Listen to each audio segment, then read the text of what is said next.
the one drinking beer. I'm drinking water. 2 touchdowns a game? Yes, in the game. You're tripping. How you high? No, Greatest Super Bowl time. I don't know what we're doing in that front office, man. Twiddling our fucking dick. Ryan, I just need you to drink this. Wide receiver trivia. That's what she said. Her. Fuck. Her upset. Are those crutches? You can see Ryan's crutches.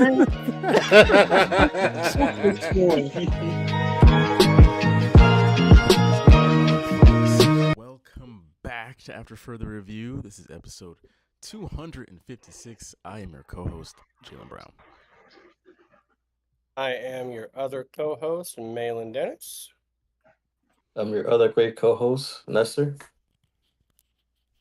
I am your other co-host, Junebug Spade. And rolling in like a tsunami from the West Coast, it is the irrelevant, irregular, and just plain illin' G-Money. And our special guest this week, irregular. back for the, I think, third time, Frank Yes, Leo. sir. Let's all welcome our boy Frank. How we doing, Frank? Hey, Good. Great to be here always. Definitely, it's hard to believe it's only been the third time, but I definitely love being here. It's good energy, good people. Yes. Looking forward to it. Yes. Thank you for joining us once again. Thank you to June for adding in our special effects there. June on the ones and twos. Let's start off the show like we always do with the cheers. This is for good luck for a great 256 and good October. Ooh. Ooh, October is here. Baseball is here. Ooh, that's smooth, baby. This is number 256. Yes, sir. nice. Hey, Money, isn't that Tacoma's area code 256? Nope, that's 253. Damn. 253. I think Seattle's 306. I don't know. I don't care, guys. I've already been drinking a little bit. My Seattle Mariners are in the playoffs, and we don't even play till Saturday. Let all these other jokers play. Get in there later. I was gonna say Seattle's having a good, they're the toast of the sports cities right now. No, don't say that. That could jinx us. Don't do that. It's terrible. By the way, it looked like Nestor was totally taking a dick pic right there. It totally looked like he was doing that with his phone. All right, we're going to have a great show here. Let's start off with the first topic of the week. Last Thursday's game, we had the Cardinals and the Seahawks matchup, which for a good portion of this game was not too entertaining. But in 2025 fashion, things got very interesting come the fourth quarter, and suddenly we had a game. And the Seahawks were able to pull off the win. 23-20 was the final score. Frank, you being the guest, we definitely want to start with you. What was the biggest takeaway for both of these teams? I mean, honestly, the fact that Seattle came into the game already with a 7-game road win streak dating back to last year, that was already on the table. And then, of course, we saw the way the game started. Arizona could not get anything going offensively. It seemed like anytime they got anything going, they would turn the ball over. Like that first interception, you saw, Murray was trying to find Harrison. I don't know. It looked like Harrison just stopped the route, got picked off. And then the second interception, basically, Harrison catches it and then bobbles it right into the hands of the defender. And then here I'm thinking the entire game is like, this is going to be one of those 30+6 beat downs. But kudos to the defense. They kept us in there all game. And honestly, without them, I don't even want to imagine where it would have been in the fourth quarter before that comeback a little bit. Mm-hmm.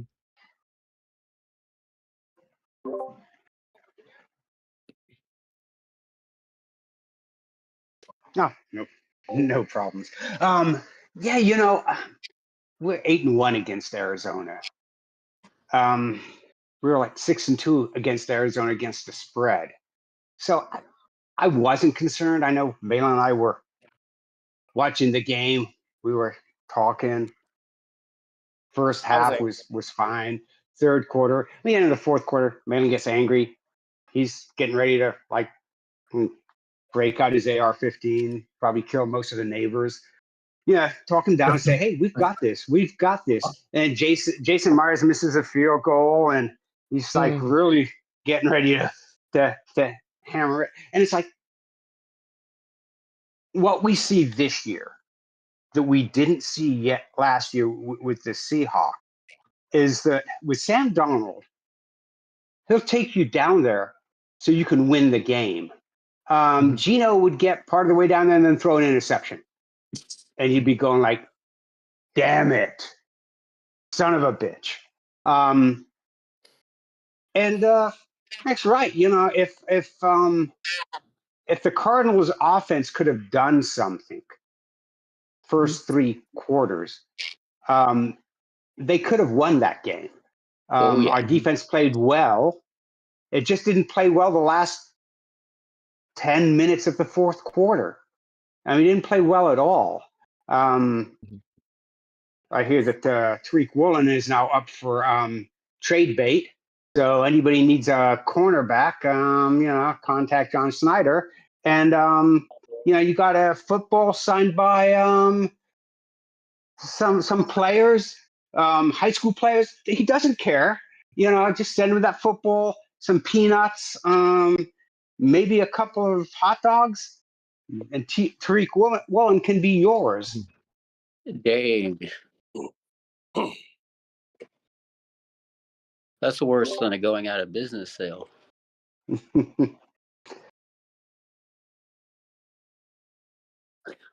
Well, the first half, I think I put this in the chat, but I don't know if Marvin Harrison Jr. wants to be in Arizona. Yeah, second half he played great, but that first half he just looked like he would rather be anywhere else than playing on the football field. You look like me at work. Yeah. and I'm like, in the second half he turned it on, he had the touchdown. He played the way we expect a guy of his caliber, and of course who his dad is, to be able to play. And what we saw at Ohio State. We know that guy's a gamer, and hopefully this gives him a new breath of fresh air, and he wants to leave the attitude at home, and he just wants to go out there and play. But the NFC West is very competitive this year. It is one of the most competitive divisions out there. So I expected this to be a close game. I still think Seattle probably should have won by a touchdown. But I expect it to be a close game. And right now, the NFC West is looking like the division to beat in the NFC. And they may get multiple teams into the playoffs this year. And so, yeah, I think it was just a good competitive division game. So 100%. I got three things. One thing, Nestor, you're scaring me. That's your second protein shake you just opened up. You're not going to be able to shit if you keep drinking that protein. Number two, I'm excited about Seattle's defense. I'm excited about the makeup of the team. It's much more like early Pete Carroll-esque. I don't want to call them Legion of Boom, but by the end of week 4 last year, we had already had 3 games where we gave up over 20 points. This year, this last game against Arizona was the first time we gave up over 20 points.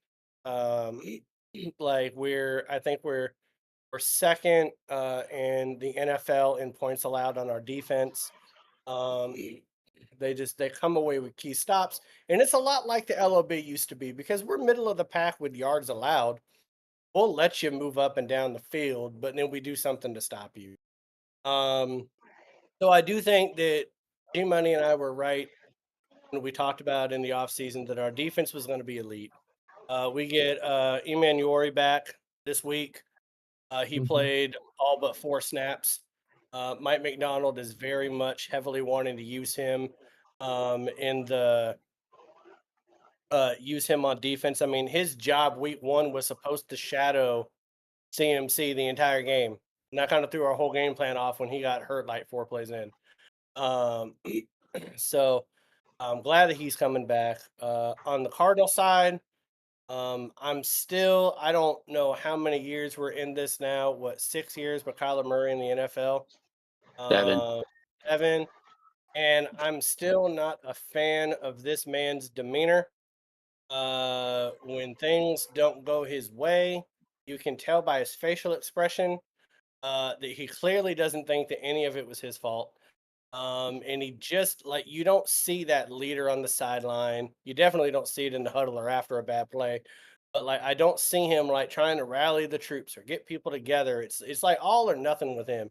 If he's having a great game, he's happier than shit. If he's not, he's doing mobile Call of Duty on his phone on the bench. Like it just seems like it's all or nothing with him. And after 7 years, man, like to be honest with you, we're like a former Heisman Trophy winner, someone that this franchise gave up assets. Like they picked a bad quarterback in the first round the year before, got rid of Rose, pick up Murray. You think things are going to go great, but I feel like Murray is going to continue to hold this team down in mediocrity versus push them forward. I think they have a good GM. I think they have a really good roster, but I don't think they have the quarterback to take them to the next level. I think he'll play just good enough to keep them average or get a wild card. But after 7 years, man, there should have been more on that return on the investment they've made, in my opinion. But I like the roster. The roster's great. They got a lot of ballers there. Gotta love McBride at tight end for the Cardinals. Buda Baker's still balling. Marvin Harrison, he'll figure out how to catch. He's got the lineage, and he played.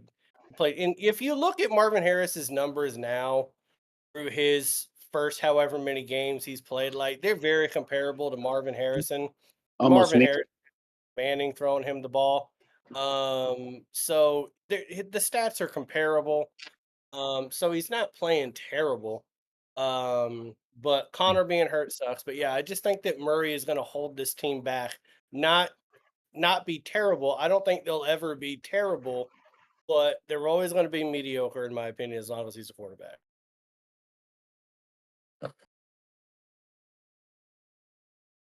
Yeah, you guys mentioned most of my thoughts. I 100% agree that Kyler Murray, I feel, holds back this team.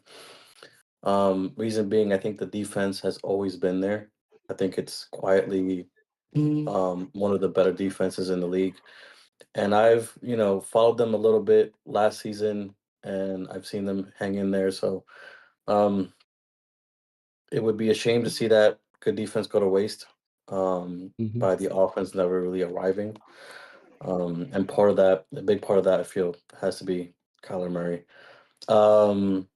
I think Marvin Harrison needs to calm down and be grateful for the fact he's in Arizona, because I honestly don't feel like he's that talented to be sought after that much in the league.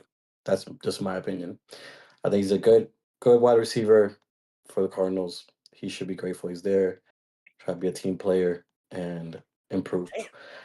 On the Seahawks side, I've always said it. Devon Witherspoon, Julian Love, the way those guys play, the intensity. I don't know why Devon Witherspoon misses the tackles that he misses.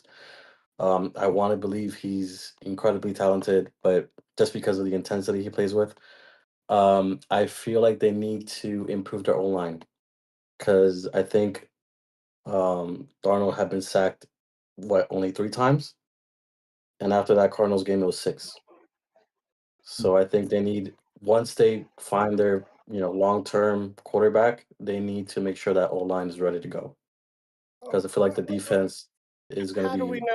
we know that Sam Darnold is not the long-term quarterback? It's Sam Darnold. Don't start. Okay. How do we know? That We know is that. my biggest takeaway for Seattle. Is this game showed me I think they found their guy, because he fits in like he fits like a glove. He's kind of like just very mild mannered. He's not gonna go lose you a game, and when a game is on the line, he showed you he can go out and win a game in a a division rivalry matchup. And he damn near did it week 1 too, until his offensive lineman Yeah. let Fred Warner to smack him in the arm for a fumble. Like that wasn't Geno throwing an interception. That was his blind side not picking up the blitz. Yeah, I think like now that Seattle has a pretty solid running game when it comes between Walker and Charbonnet, the coaching staff, it seems to be solid. Like you've got a defensive-minded head coach, you've got just a very balanced team. You're not asking them to do too much.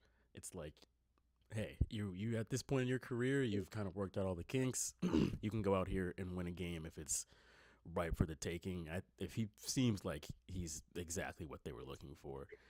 And for Arizona, I would like to think that Marvin Harrison Jr., the drop problem in the second half of that game looked like, I can't say it's fixed because it was just one half, but it looked like it was improving. It was like, all right, maybe that's just all he needed, was just to catch a touchdown, feel the ball a little bit, like get back in the rhythm so that it's like, okay, the yips or whatever it was is out of my system and he's back to what we thought he was. I guess summing that up is just maybe the sky is not falling for Marvin Harrison Jr. as we may have thought it was the first couple weeks of the season. Well, and as we saw in that last quarter, hopefully this, you see Drew Petzing open up the playbook, especially throwing the ball a lot more, because you saw within that last quarter, they've moved it, as I mentioned earlier, better than they have the entire 3 games previous put together. And I think, as you mentioned, Jalen, that touchdown is going to give Marvin Harrison all the confidence in the world, but we need other guys around him and Trey McBride to make catches too. Mm-hmm. Like we got Michael Wilson, we got Weaver, we got Zay Jones if he comes back from the concussion, but we just need more guys. They know we're going to McBride every single time, or Harrison, and they're going to stack the box against any running back now because their top 2 are out. Yeah. I would just say this, Jalen, about Seahawks offense, because we're used to them being just like really efficient, right? Like Russell Wilson was always efficient with them to a certain degree. Geno Smith was very erratic at times, but right now the Seahawks are averaging almost 28 points a game. They're number 6 in the NFL in scoring. And PFF has them rated number 1 or number 2 as the most efficient offense in the NFL. And Sam Darnold, dating back to week 1 of last year, has the highest winning percentage of any other quarterback in the NFL. He's not doing it just on the back of his arms, but he does it within the system. And one other thing I want to point out, I think we need to start reshaping what great quarterback play is, because up until like this year so far, we've had 1 400-yard passer. Last year, after week 4, there was 8. Like the amount of we're not getting the yards that we were getting out of quarterbacks the last few years. The running back is making a comeback in NFL offenses. Even Gary and I were, G Money and I were talking about how many teams we see running with a fullback now. I think there's like 8 or 9 teams that have a fullback in running the I form again. You haven't seen that in so long. And so I think that the quarterback play, they're wanting to limit turnovers so much that the quarterback position is getting more precise and being more careful. You're not getting all those big yards. We keep thinking about Baker Mayfield balling out, right? I don't think he's had a 300-yard game this year. The offenses are changing. And so we need to start looking differently at what good or really good quarterback play is, I think, at this point. Agreed. All right. Well, sorry, guys. Go ahead. I was going to say another thing to kind of piggyback on what he said. A lot of teams are now moving back to, using multiple running back systems. Like instead of having one main guy, you got guys that are rotating in, every 2 or 3 carries, and we got guys that are, 2 back systems. Each guy's hitting about 800 yards a year. Yeah, the 1-2 punch is showing to be like the most kind of efficient thing in the NFL right now when you kind of look across the board.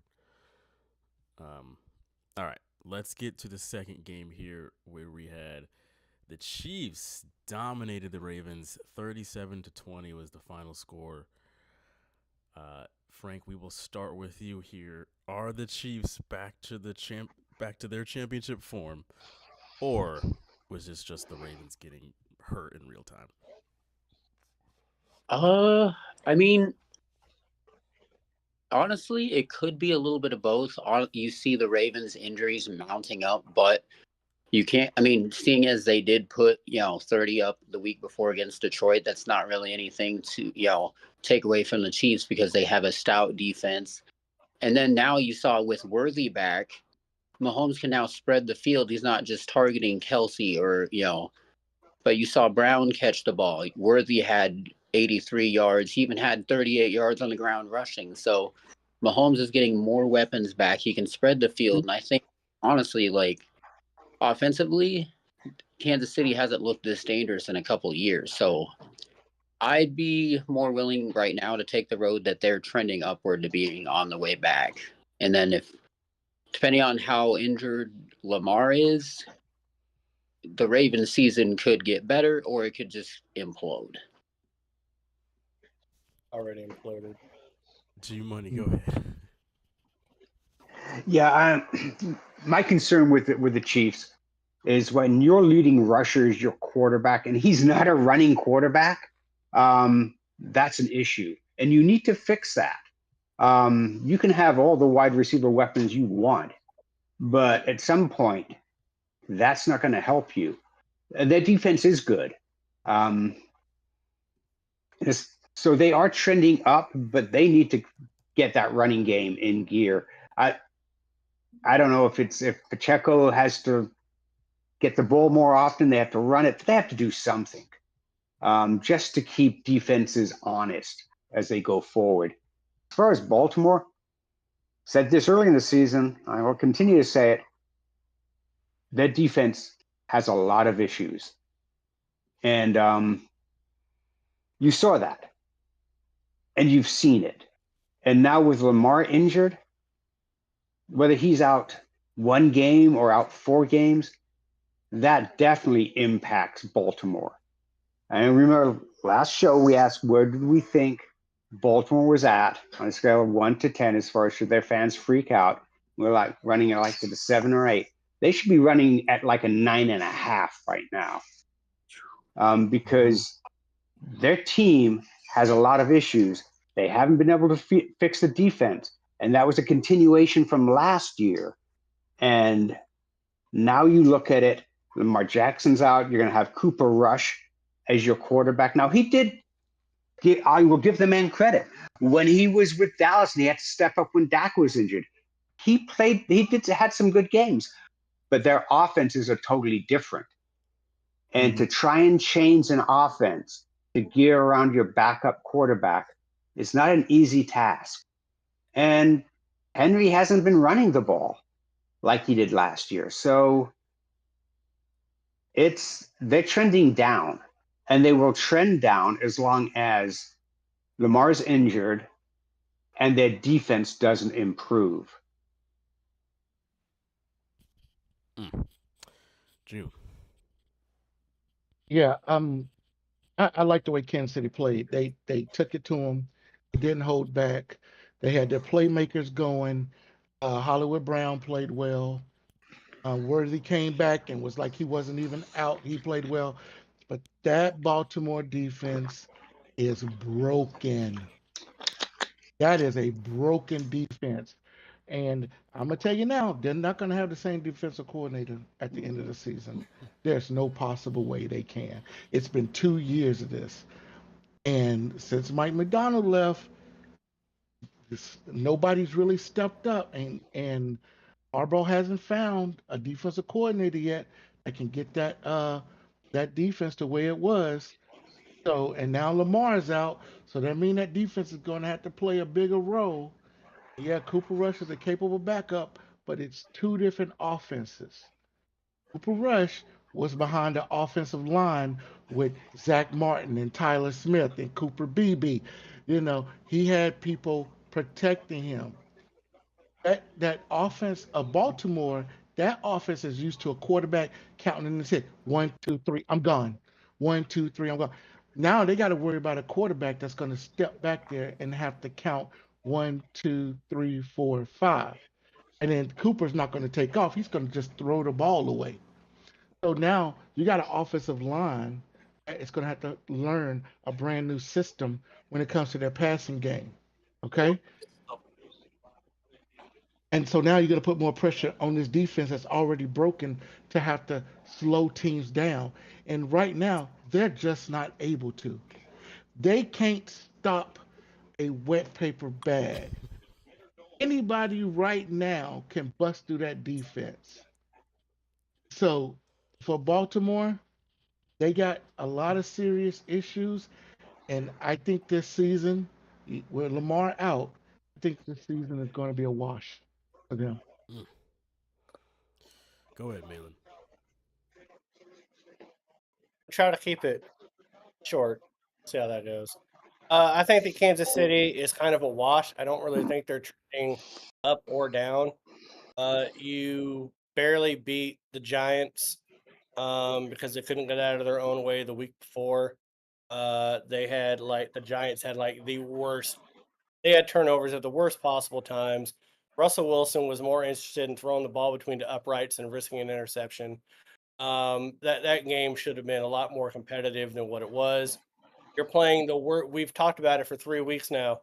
Worst defense in the NFL. G Money, it's kind of crazy how 3 years ago we had the 28th to 29th ranked defense.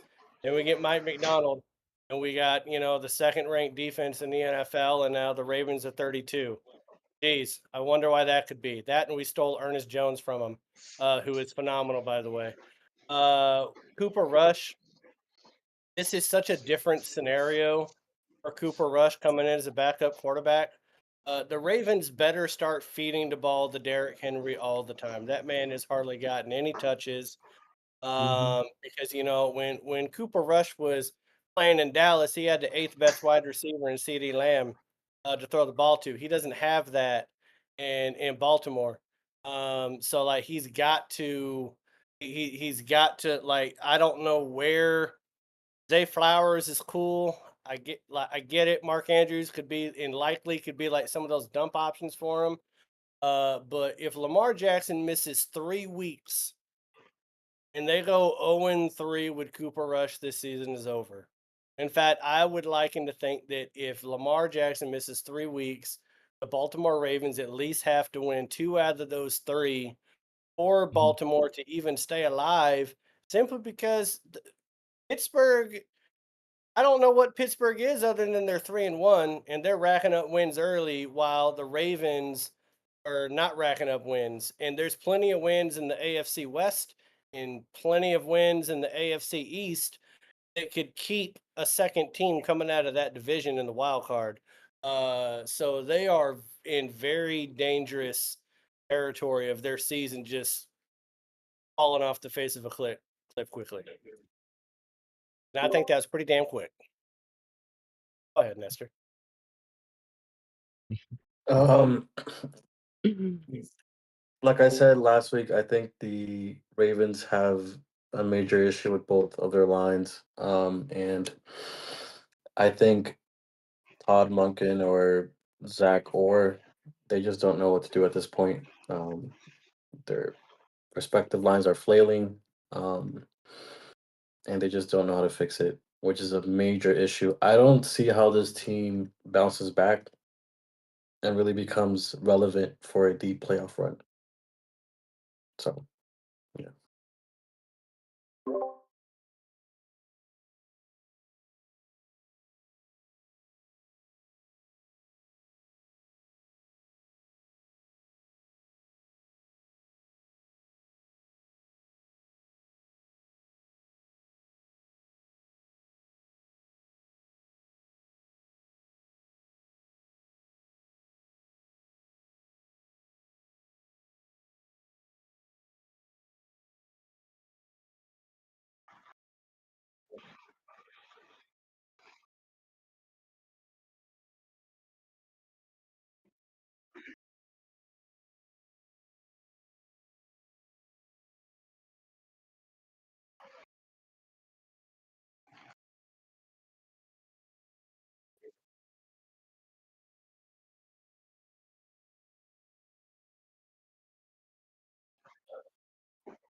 Mm.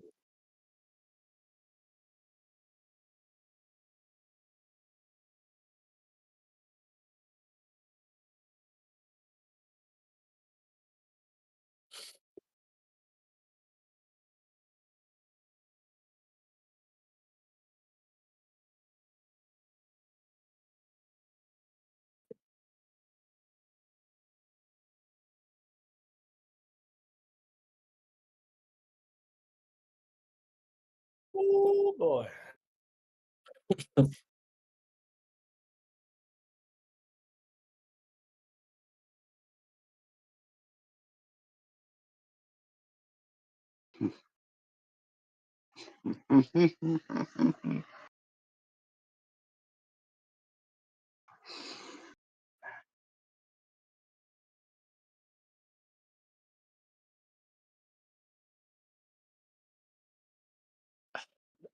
I couldn't for the life of you figure it out. I've been trying to figure it out because for the first 2 weeks of the year, you saw Green Bay, make the Lions and Washington look silly, right? Two of the best offenses in the league.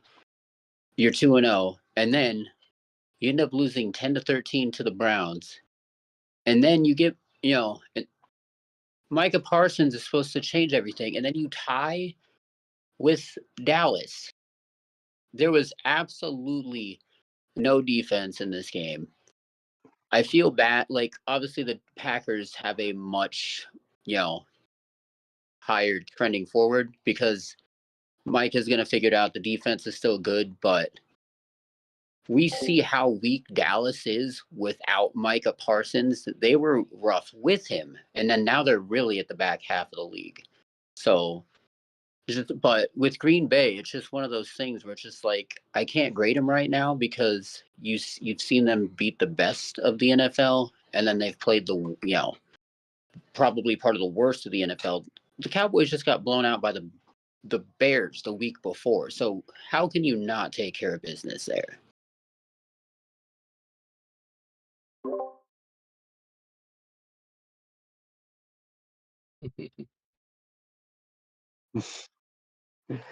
No defense.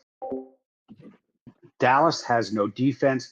And what we're seeing with Green Bay is they really don't have the defense that people thought they had. And it's sad, but Green Bay needs to fix that. They need to fix their defense. Dallas is going to get a top 5 draft pick.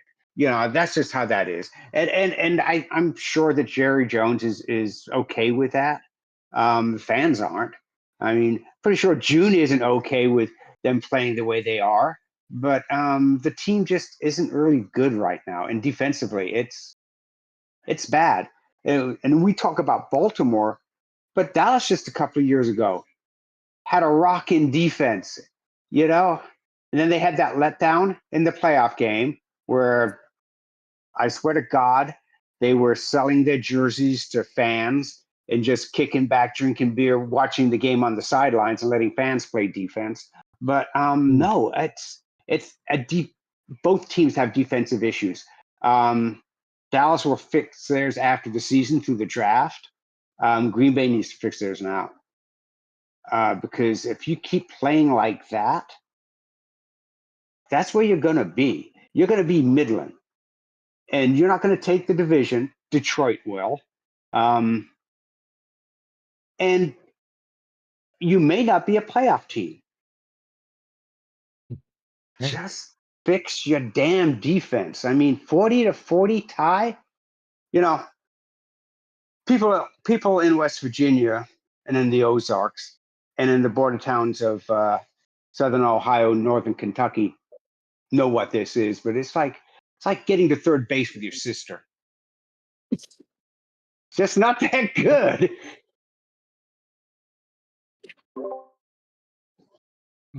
God. So I know Malin remember this, and Jalen. I know everybody remembers. And remember a couple of years ago when Green Bay fans got in the comments after we said they lost their 2 safeties, and then they lost their 2 corners. And remember that? How many comments was on that video? And me and Melee kept saying it's going to rear its ugly head at some point. And how many comments from Green Bay Packer fans was on that video? It was a lot. I mean, they was trying to kill us in the comments. Packer fans, your secondary, along with the Philadelphia Eagles secondary, is trash. Okay? Dak Prescott took advantage of that. I mean, yeah, I'm pretty sure that Matt Elphabus, whatever the fuck his name is. I'm not talking to him He's either. Canadian, whatever. Yeah, I'm pretty sure he gave, the coaching staff all of his old tapes on Green Bay, so that probably helped. And I'm pretty sure Clinton Clark had some tapes that he probably handed over to the offense. But there's no way that you have a CD Lamb, top 5 receiver in the league, less team, and you get destroyed on defense. Whether Dallas won or not, even if Dallas end up losing, you got destroyed on defense. Everybody is going to see this tape, Green Bay, especially in your division, and they're going to eat your ass up. In the NFC, teams who know what to do now, they're going to be like, yeah, they don't have a Dak Prescott, but they have the receivers to do it. So I'm telling you now, Green Bay, like we said before a couple of years ago when you got into our comments section and was yelling at us that we didn't know what we was talking about, you have a secondary problem. You lost both safeties after the year in 23. Then in 24, you lost both corners. Okay? You have a secondary problem and it has to be fixed. Even if you got Micah Parsons, who, oh, by the way, that wasn't a damn sack. Okay? You can't have a 0-yard sack. Yes, it was. Okay? You can't have a 0-yard sack. And he hits him before he falls forward towards the line of scrimmage. Yes, that's he before he fall forward, but he was already. Oh, you know what, Maitland? I'm not gonna even do this with you. The simple fact of the matter is that Green Bay has that. I said this on my TikTok. We know that Dallas has a bad defense. That's not a secret. But now we know that Green Bay has a bad defense. Secondary. The secondary is really bad. And now, you know what else? Dallas was able to run the ball on them. Javonte Williams was eating them up inside. He didn't try to bounce it outside. He was running straight up the gut on them. Dallas knew what they were doing, and if they could have got that last touchdown in, I think Cowboys would have won. But Green Bay, you have issues. That's all I have to say.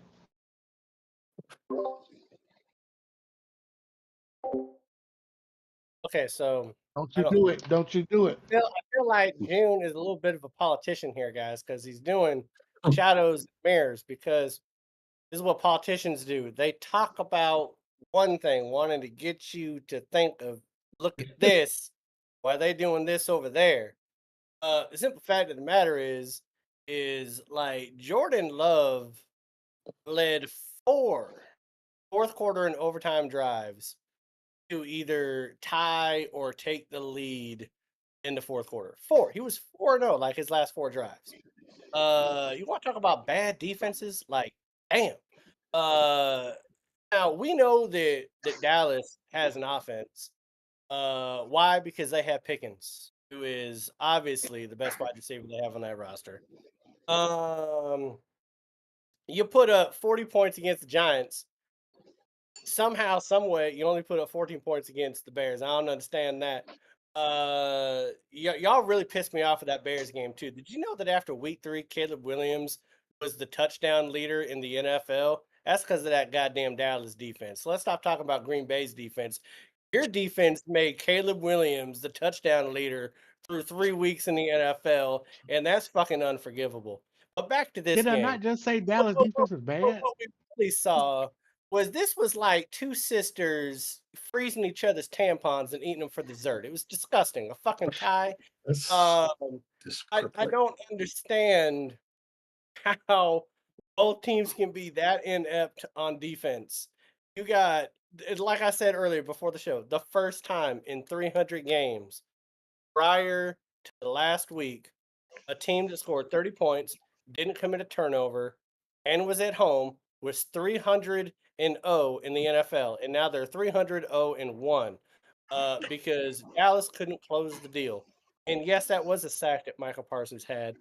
But y'all better be grateful that you got Pickens because y'all might make the playoffs as a wild card because of Pickens, but it's not going to be because of defense. It's not going to be because of CeeDee Lamb. And you better hope that Dak Prescott stays healthy because you don't have Cooper Rush anymore. He's playing for the Ravens. As far as Green Bay, secondary's trash. Michael Parsons, those are weird situations to walk into. Like you go back to a stadium that you paid money. Like he still has his suite in the stadium. Yeah. They weren't gonna, Yeah. Jerry Jones wouldn't refund him the money for the suite. That old bastard. So he had to put his whole family in that suite.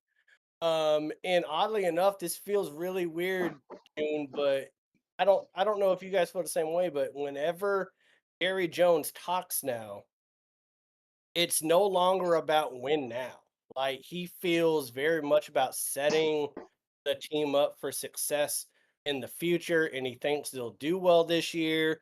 But in that pregame press or that pregame interview he did, he was talking a lot about the future than the present. And Yeah. Dak is getting any old or getting any younger. Diggs on defense is not getting any younger. That offensive line is already gone. You still don't have a running game. CeeDee Lamb's getting hurt all the time. Pickens got too big of a neck. He's going to break it at some point. I'm just worried about the future. If they can take the draft picks they got and somehow do like what they did when they traded Herschel Walker, then they'll be set up better for the future. But at what expense? Like, how long is that process going to take? If it takes 3 years, is Dak still going to be that guy? So Yeah. I don't know. I just feel like they're in this middle ground of we had a shot. We had 12-win seasons, and now we don't know whether we're going forward or backward. We feel like we're just spinning our tires. Yeah. I agree. Um,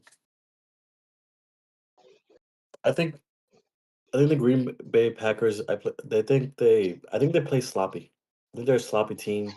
Last 2 seasons, I watched a few of their games, and whether it was penalties or anything else, really, it was always seeing their coach frustrated with them. Um, I just feel like the defense we expected with Micah Parsons to be this top defense in the league. They're not really there yet.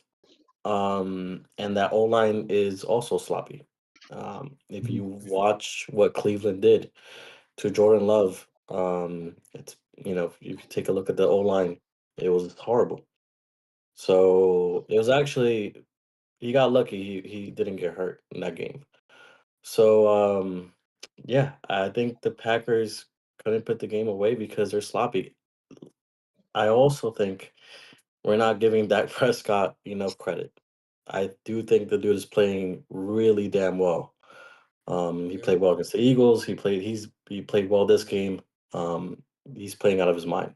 So give the man some credit there. Yeah, the defense is not good. That secondary is getting blown up. So but credit to Dak Prescott, man. Yeah, I'll pick up right there. I think Dak is playing exceptionally well. If CeeDee Lamb would have caught the damn ball a few times in the first week, they'd have another win under their belt, and he'd have even better stats. Outside of the Chicago game, which, I mean, let's be honest, every team has win or losses that you just can't explain. They're just uncharacteristic at least once per season. So it's like, all right, it is what it is. But yeah, Dak's been playing really, really well. And June said it in his TikTok before the game that the key to the Cowboys just being in this game was the run game. And that for sure was the case because it kept the Packers defense, even though the Packers defense is already a bit just sus, it just kept them honest and opened up a bit of the passing game too. But yeah, we all knew that the Cowboys defense was not going to be much of any good this year. So the fact that they've looked just this competitive throughout the first month of the season, I think is pretty damn good. On the Packers side of the ball, though, yeah, they've got some underlying issues in there, and I think that since they are, I believe on paper, like the youngest team in the NFL, it's showing in the fourth quarters now because that's 2 weeks in a row where they've just collapsed, and it just seems like they just get a bit tight and don't know how to handle the pressure very well, which is just all signs or results of a younger team. And I joined Monty's live stream. She did like a watch along on TikTok. That fourth quarter overtime was pretty entertaining. I'm not gonna lie, but even she knew, like, okay, I see where this is heading. She didn't have the most faith as the game was on the line in overtime. So I think even the Packer fans are starting to realize, like, this secondary is not what we were hoping it was going to be. So, yeah, they've got some issues to work out. But They should call it Seattle. Yeah. Hey, let me tell you something. That was a hell of a catch by Jalen Tolbert on the sideline too. That was a hell of a catch. yes, like I'll give the credit where credit is due. And last but not least, that speaking of youth, the clock mismanagement down the stretch for the Packers. Oh my gosh, yes. Jordan Love better be thanking his lucky stars because that was just by luck that they had 1 second left to kick that damn ball. But anyway, let's move on to the next topic here, which is our fantasy check-in number 1 here. This is to feel the pulse with how everyone is doing in our fantasy league so far. There's some smiles here. Yeah, so throughout the month of September here, I just have a few questions for everybody. So we will just start off with Frank here. What player are you the most happy with on your roster after 4 weeks of play here? Honestly, I would say I didn't know what to expect going into the season because he was, traded to LA, but I'm pretty stoked getting Devontae Adams. Him and Matt Stafford have developed a good chemistry, and honestly, like, compared to some of my other picks, he's probably my highest valued pick in the draft so far.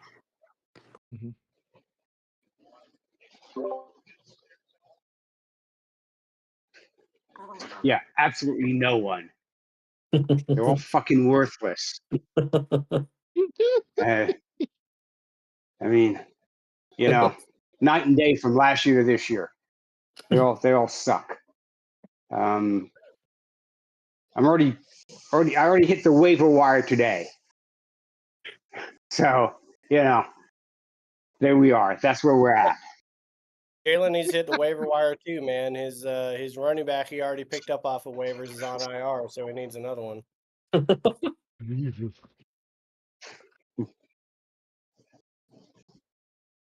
Oh, hey, Amon St. Brown, man, that dude has been, even when they lost to Green Bay, he still put up 30 points. That dude is killing fantasy right now. So, I mean, for me, he's the best wide receiver in all of fantasy right now. And he's putting up the numbers and he's balling out of control. So I am happy with that dude.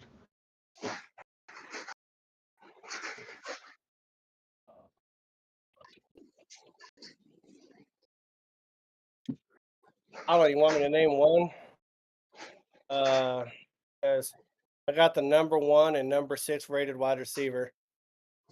I got the number 4 rated tight end. I got the number 1 and number 9 rated running back. I'm feeling pretty good right now. I guess who has surprised me the most on my team was Puka because I drafted him because my strategy is here is to take the highest available player given to you. And when I picked Puka, I felt like there was a lot of question marks because it got Devontae Adams. We didn't know what was going on with Matt Stafford. So for him to be leading the NFL in yards and having the year that he's having, I mean, hell, like frankly, just said, which I apologize, frankly, like you lost to my Seahawks and then you lost to me in fantasy. You're You good. had like 17 points with Devontae Adams, but that Rams offense is rolling so well that Puka Nacua had like 36. Oh yeah. And so like that offense for the Rams is just humming right now. We'll see if they can keep it up against the Niners because the Niners got a lot of injuries on offense, not so much on defense outside of Bosa. I don't know. But yeah, I think I'm more surprised with Puka than anybody else. And Indianapolis finally started letting Jonathan Taylor score some touchdowns. That was pissing me off the first Yeah. 2 weeks of the season. Yeah. I saw that too. All the goddamn times. So letting Jonathan Taylor get some tutties help me out too. Nice. One of the things I felt bad about when me and Jalen were watching the game at this pub, watching Philly beat the Bucks, and this Bucks fan wanted to fight me. It's not just me, Jalen. Two guys I was feeling bad for was Baker Mayfield and Egbuka. Emeka Egbuka has been the best player on my roster, uh, especially considering the value I got him at. He's been amazing, honestly. The fact that he's What been round did scoring you get him in? touchdowns. What? What round did you get him in? Like 5th or 6th round? Was Yeah, it that something late? crazy like that. Yeah. You got him. I was like, oh shit. Yeah, I meant to have him on my list. Yeah. The catch he caught against I think it was Sauce Gardner was insane. So the kid is very talented. I know we worry about Godwin coming back. Stop. The kid is the future. So yeah. Agree. He's I like, agree, Nestor. come on, Jalen. Talk to us.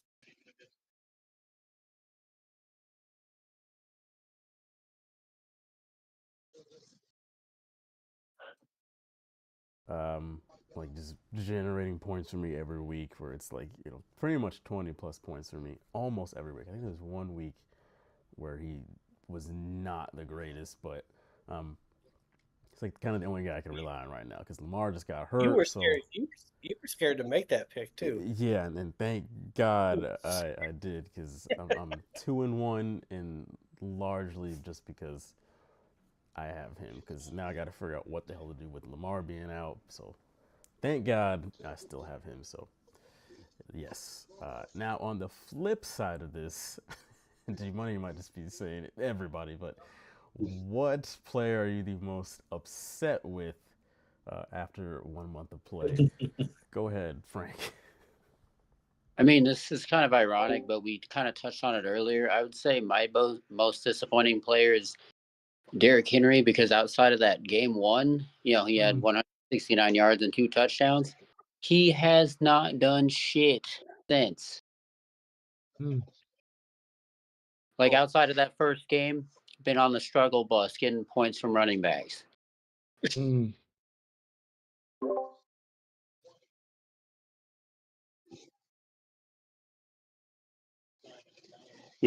Where do I start? Where do I start? Let's Aaron Jones on the fucking IR. Did nothing. Justin Jefferson. Can someone throw him the ball so he can fucking catch it? I mean, I went with Michael Penix Jr., who had a good game last week when I was on a fucking bye. You had so many people last week have like 18 or 20 points last week, Gary. It was wild. That was your highest scoring output this year. They got like Fucking 120 bunch points. of bastards who just couldn't do shit for me until the bye week. And they're like, we're not playing anybody. Let's get him some points. The fuck? Hilarious. Oh, mine is easy. The Ravens defense. Whoa. 2 weeks in a row. Well, one week, last week it was 0 points. This week it was minus 4.7 points. And you still won? What? I just don't get it. What are you doing? Ravens defense, what are you doing, my guy? But anyway, I'm done with that. I can't talk about that no more because that's it. Hey, honestly, Literally I just anybody on the waiver wire for defenses is better than what you have right now, June. exactly. You need to just Yeah. cut bait, Chief. Mm-hmm.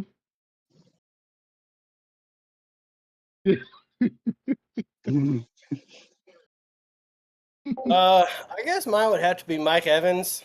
Mm. As Thank God. what's his name? The rookie. How do you pronounce it? Buku. Buka. Buka. He was getting the tutties in the first couple weeks. Mike Evans got hurt. He's on IR. He's going to miss like 4 to 5 weeks. So him being out kind of sucks. But it did allow me to open up my flex to Scatterboo, which was sitting on my bench. And I think with Jackson Dart being out there, he's going to be a pretty good back. So I don't really feel I'm losing points. But then there's also Ken Walker. Like Ken Walker is like he had a really bad first week. So then I put in Charbonnet to back up the second week. Still managed to win with Charbonnet only getting like 1 point. I put Walker back in. He had a decent week. Last week, he was trending really well. He had like 12 points in the first half, but then he got that stupid 15-yard taunting penalty, and then Mike McDonald put him in the doghouse for like 2 quarters. And so he didn't really do much the rest of the game. So he's kind of up and down with me too. I don't really know what I'm going to get from him right now. But yeah, Mike Evans being out 5 weeks kind of sucks. Oh yeah, he's like probably one of the most consistent receivers in the league. Yeah. And if Godwin comes back and is really consistent for the next few weeks, and then Mike Evans comes back from an injury, like where are his touches? So because Right. Godwin, up until he got hurt last year in that Ravens game, he led the league in catches and yards. And I think he had like 5 touchdowns. Like he was the number one receiver for the Bucks before he got hurt last year.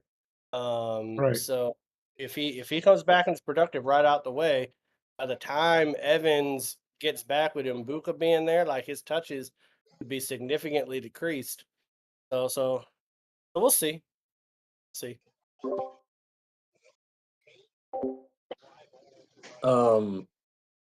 I entirely fault Nick Casario for hiring some no name for his OC for the Texans. And ever since they made that switch, Nico Collins has become a fucking ghost. And he was supposed to be my first pick, supposed to produce a lot. And all of a sudden, this team is fucking terrible offensively. So the only reason I'm 3-1 right now is thanks to Ibuka and everybody else producing pretty damn well. Because if there weren't, I'd be probably 0-3 because of Nico Collins' dumbass. But yeah.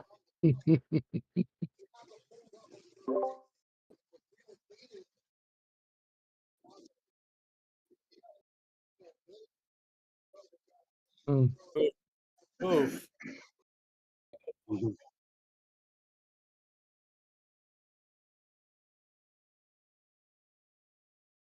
Mm. Uh.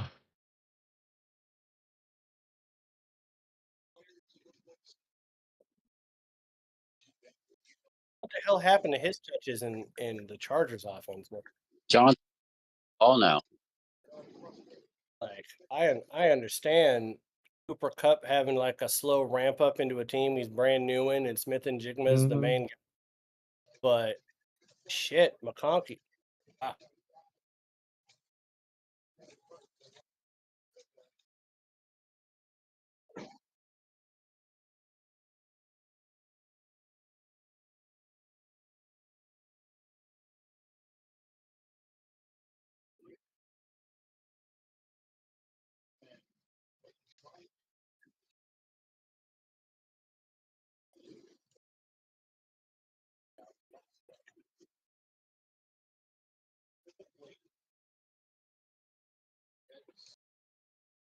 Oh shit. Mm-hmm.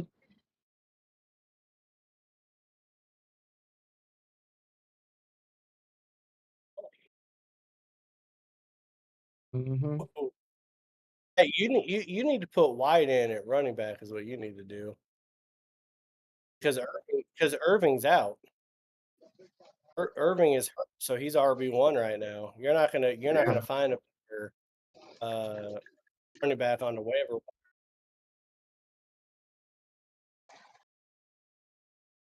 I was gonna say I'm lucky to be 3-1 right now, so I feel like I'm just gonna keep riding the train, doing what I'm doing. The only thing I think I would hope for is a little better production from my running backs because I mean I have Derrick Henry and David Montgomery, and last week I don't even think David Montgomery saw the field for more than 5 minutes, if that. So a little more production from my running backs, and other than that, gotta just need to be better at going with my gut instead of who I want to play. But other than that, happy to be 3-1. Awesome. Yeah. My plan for October is to drink heavily. My team sucks. I mean, I cut Cam Ward and picked up Sam Darnold, so he's gonna have a fucking shitty rest of the season. Don't do that. Don't do that. So, yeah. Minnesota doesn't have a quarterback, so Justin Jefferson's not going to see the ball very often. Yeah, drinking heavily. That seems to be the plan that will work.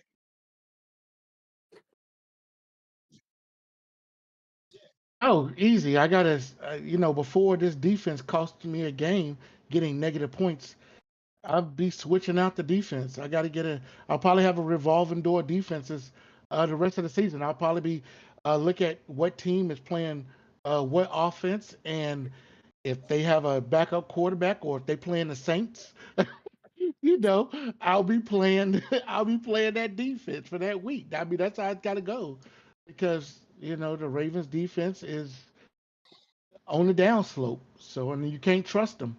So.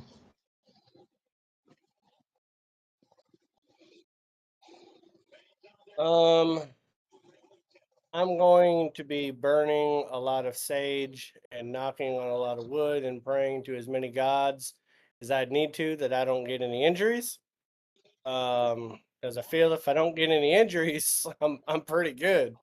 I just don't want people getting hurt. So whatever shaman I need to pay money to, or do whatever I need to so that nobody else gets hurt, I'm gonna do it. Jalen, you also should have included on things you need to do is take Lamar Jackson out of your starting alignment and put in Drake May. That might be important. I literally just did that just now as I was sitting here. And I was like, I love how you got Lamar Jackson, JJ McCarthy, and Drake May, and I was like, damn, dude. But Drake May, I think New England is on the cusp of doing some pretty cool things offensively. So I think you might have your guy in Drake May there for a while if you need a substitute. Damn, the Dodgers just got out of bases loaded. Yeah. Loaded. And I think they only had one out with the bases loaded. Well, they had the bases loaded with no outs, and they did a force out at home, and then they struck out two people. Shit. Okay. Sorry. My apologies. Go ahead, Nestor. We'll do this quick baseball update, like 20 seconds every now and then. I don't know. I have to figure out how to replace Nico Collins because he's doing absolutely nothing. At this point, I'm thinking about putting Waddle in there, which sounds fucking crazy, but if he goes out against fucking the Panthers, then he might be, worth putting in there because next fucking week I play Malin and I have like 3 or 4 people on bye week. And after that I go on bye. So Malin has like the highest point in the fucking league by a landslide. Shut up, man. I got to burn some more sage. God damn it. Brain Puka Nakua just doesn't have his usual game, which is like 40 fucking points. So, yeah, wide receiver position.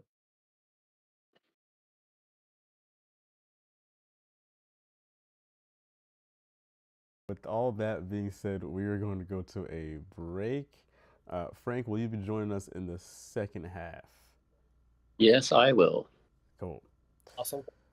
All right, so we're going to go on a 10-minute halftime break here. When we come back, we are going to hopefully win you guys some money. We're going to share with you the records we have from the month of September so you can see where we're all at and make our predictions for this upcoming weekend. So stay tuned.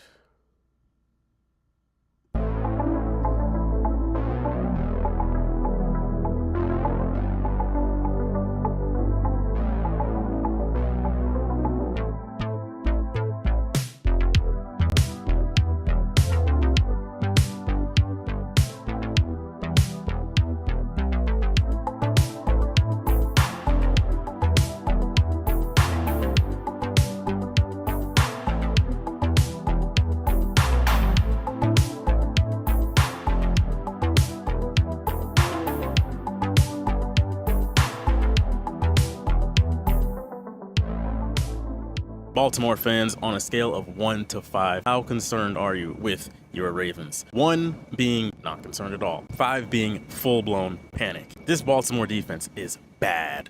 Very, very bad. They'll beat up on some bad teams, don't get me wrong. Derrick Henry suddenly has a fumble problem, which I do think he will get resolved sooner rather than later. I think the real issue is the regular season really doesn't matter for this team. We all know that their measuring stick is the playoffs. They will work out a lot of these issues. I think their defense will get a little better. I think Derrick Henry will work out his fumble problem, but by the time the playoffs come around, the Ravens a lot of times regress. And what we're seeing now, I think, is going to rear its ugly head again in the postseason, regardless of what they do between now and then. But anyway, Ravens fans, how concerned are you with your team? Jackson Dart named the starter in New York. Out with Russ. Not out with Russ. He's just kicked to the bench. But Jackson Dart will be starting against the Chargers this weekend. I don't know why the Giants don't want to go with Jameis Winston before they go to Dart. Obviously, Jameis Winston is a veteran quarterback. Seems beloved amongst the locker room. I mean, hell, at this point, he seems beloved amongst the entire NFL. He's a solid quarterback. Like, you pretty much know what you're gonna get with Jameis. You know, he'll win you some games, he'll lose you some games. He'll just be kind of like a 500 quarterback. To me, it seemed like that would be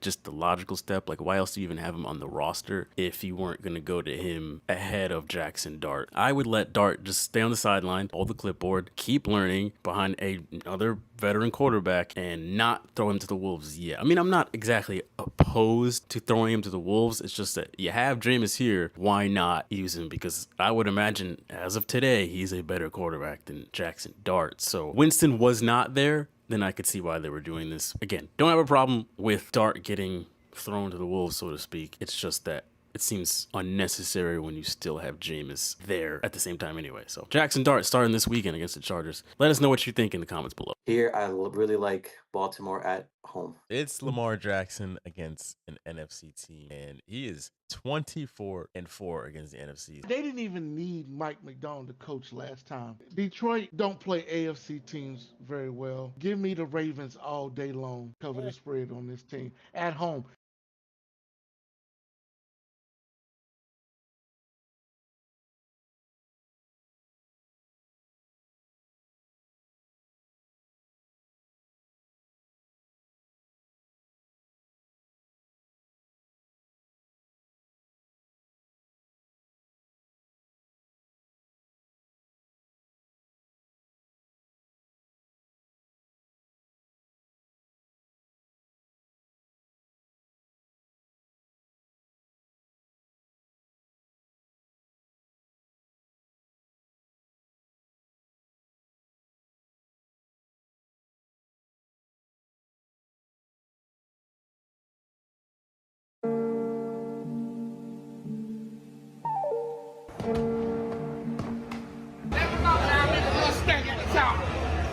Fuck. Well, I just walked 2 miles in this damn stadium. Can I get a Miller Lite, man? Miller. Okay. I like your shirt. It's like $18. We're Road G, seats 21, 22. And LSU.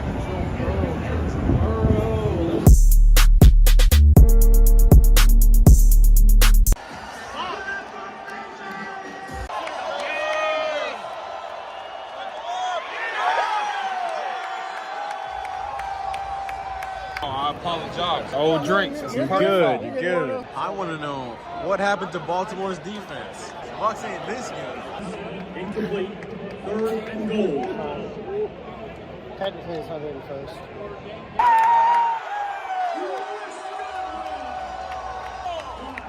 Holding.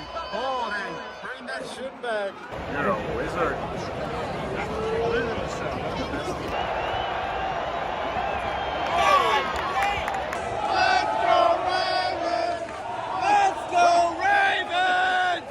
$1 more would have gotten you a highlight. They conned us. They conned us into this. That's some bullshit. Excuse me, sorry.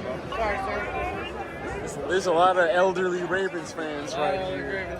Yes, the Baltimore Colts marching band back when they used to have a marching band. A lot of popcorn. Well, there goes our points. There goes our points.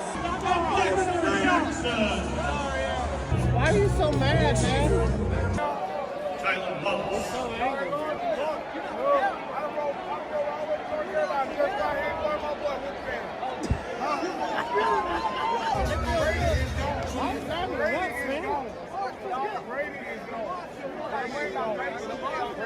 They're going to the exit.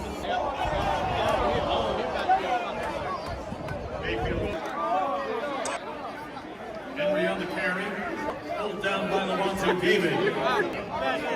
2nd and 11 at the 41.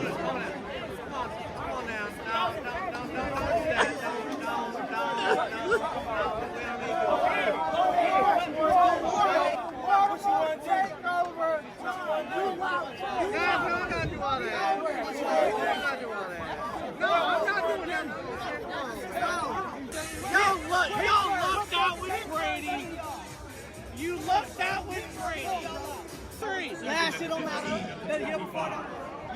So you bet me 4-3? Yeah, we 4-3, and we gonna win our division. Y'all will not. No, you're not even knowing. Atlanta way better than you crazy. Oh, shit. Atlanta's way better. They got away with 2 games. Their secondary is trash. It is straight up trash.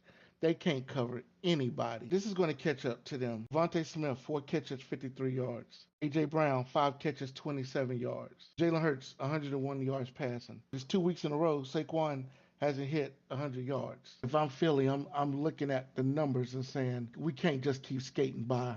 Boy, the Dolphins wish they had that game back last night. First half, they were right where they wanted to be. It was anybody's game. Tua was looking pretty good. Tyreek Hill was making some plays. Jalen Waddle scored a touchdown. But that second half, Miami was still able to hang around for a little bit, but Buffalo just kind of separated themselves. Overall, Tua had a game to forget. 146 yards, 2 touchdowns, a fumble, and that back-breaking interception. Hill and Waddle both had a touchdown apiece. Hill had 49 reception yards. Waddle had 39. Both had 5 catches. It was looking like the best game the Dolphins have played in the month of September, but man, those mistakes, man, they just have some awful mistakes that they've been making this year. And even in games that they're in, like this one and last week against New England, the mistakes cost them at the worst time. I don't know. Miami fans, I'd love to know your thoughts on this game and the remainder of this season, because not looking too good for y'all. I'm going to take the Giants to cover the 6 points. Kansas City has absolutely such a damaged offense. It's just there's nothing there, especially when you have Kelsey dropping balls like that. Give me the Giants to cover. Give me the points and the Giants. I think we're going to be looking at a 24-21 game. I don't think the Chiefs are going to clear them by 6. So far, the Eagles have not needed Hurts to score touchdowns. And him having 125 yards a game has been okay. That's not going to be okay this game. He's going to have to generate more offense, but I don't think he's going to do it against this defense. Give me the Rams and the +3. Give me the Rams plus the 3. I hate it, but I'm gonna go with the Rams. Be using one of those that they practice all the time. Rushes on. May throws. Catch. Adjustment. Douglas. The second effort. He didn't get there. You know, it doesn't even really annoy me that Demario Douglas ran backwards. What does annoy me is that he wasn't even over the first down line in the first place. They only needed 1 yard, so I'm going to imagine that the call that was made was just to pick up 1 yard. It's 4th and 1. It's a must-have situation. Why aren't you over the first down marker in the like? That's the only reason for this play is to pick up 1 yard, and you weren't there to begin with. It's meant for you to just catch the ball and just you're immediately gonna get tackled, and that's it. You just need 1 yard, and for whatever reason, he wasn't even in the. Patriot fans, I have a reason to believe that we are in for a long season.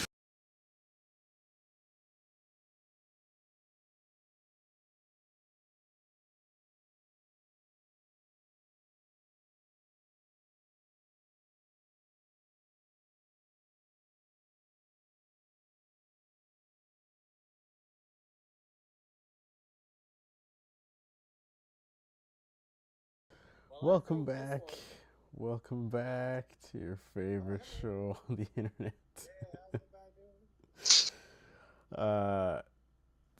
G Money may want to try leaving and coming back because your video is still frozen.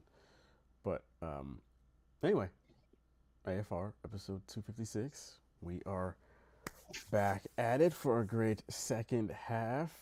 We are going to do our cheers to get us started here. Kick this There he is. thing off. Yeah, there we go. Kick this thing off the right way. Oh shit! Oh shit, Nestor.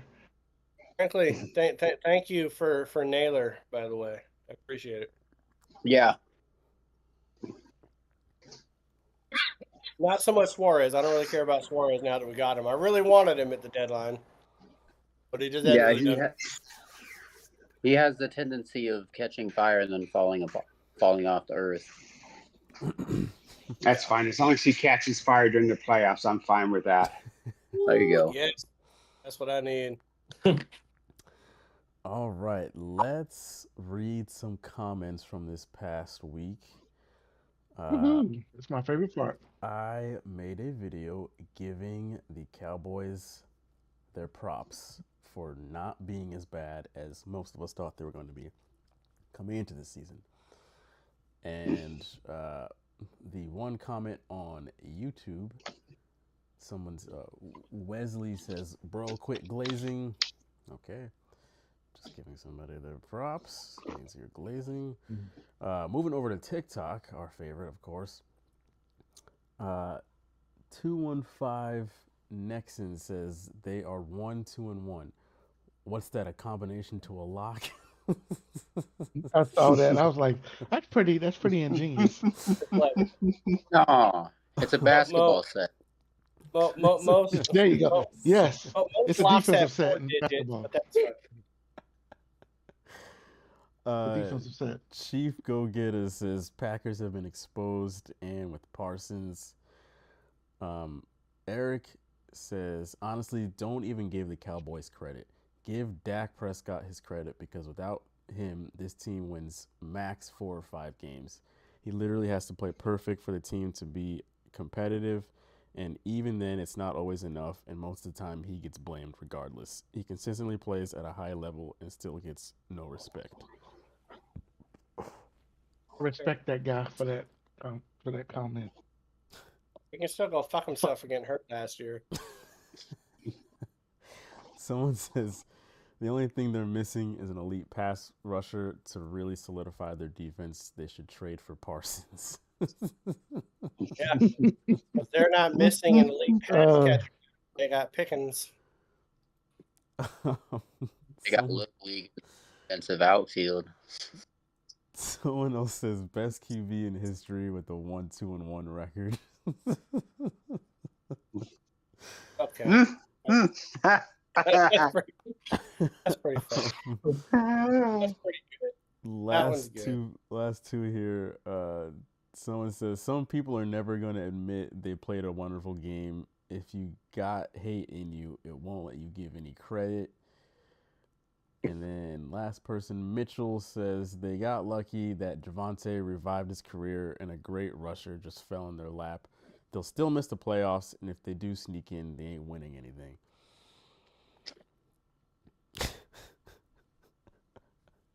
They are right on Javante though. Devontae Yes. Williams is a good run. Okay, and then what's wrong with the Texans? Oh, there's one more video in here I kind of forgot about. This is just a clip from last week when we talked about the Texans briefly here. Tay G says, better than the Bengals. Marcus Clark says, should I trade Collins? Mr. already gave you the answer to that How are they one. worse? That's advice. Wait, how are they better than the Bengals right now? I don't know. I don't know. Something tells me Tay G is just a very jaded Bengals fan and would be happy with anything.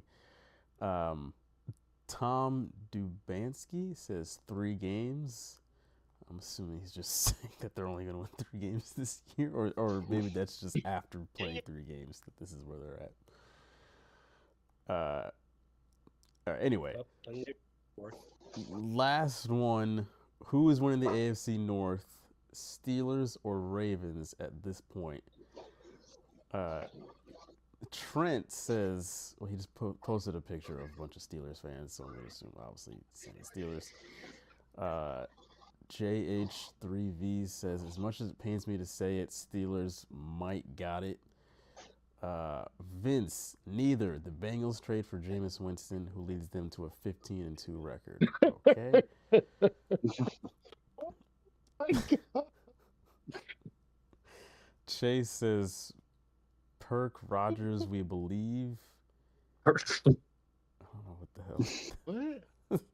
What does that mean? I don't know. Xander posted a picture of Aaron Rodgers.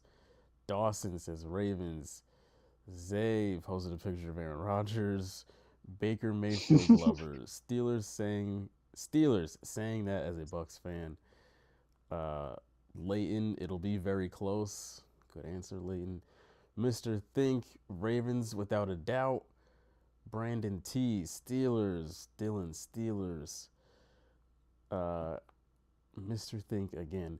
Lamar Jackson versus a 40-year-old Rodgers. It's complicated, y'all. Ravens, fly high and win the division.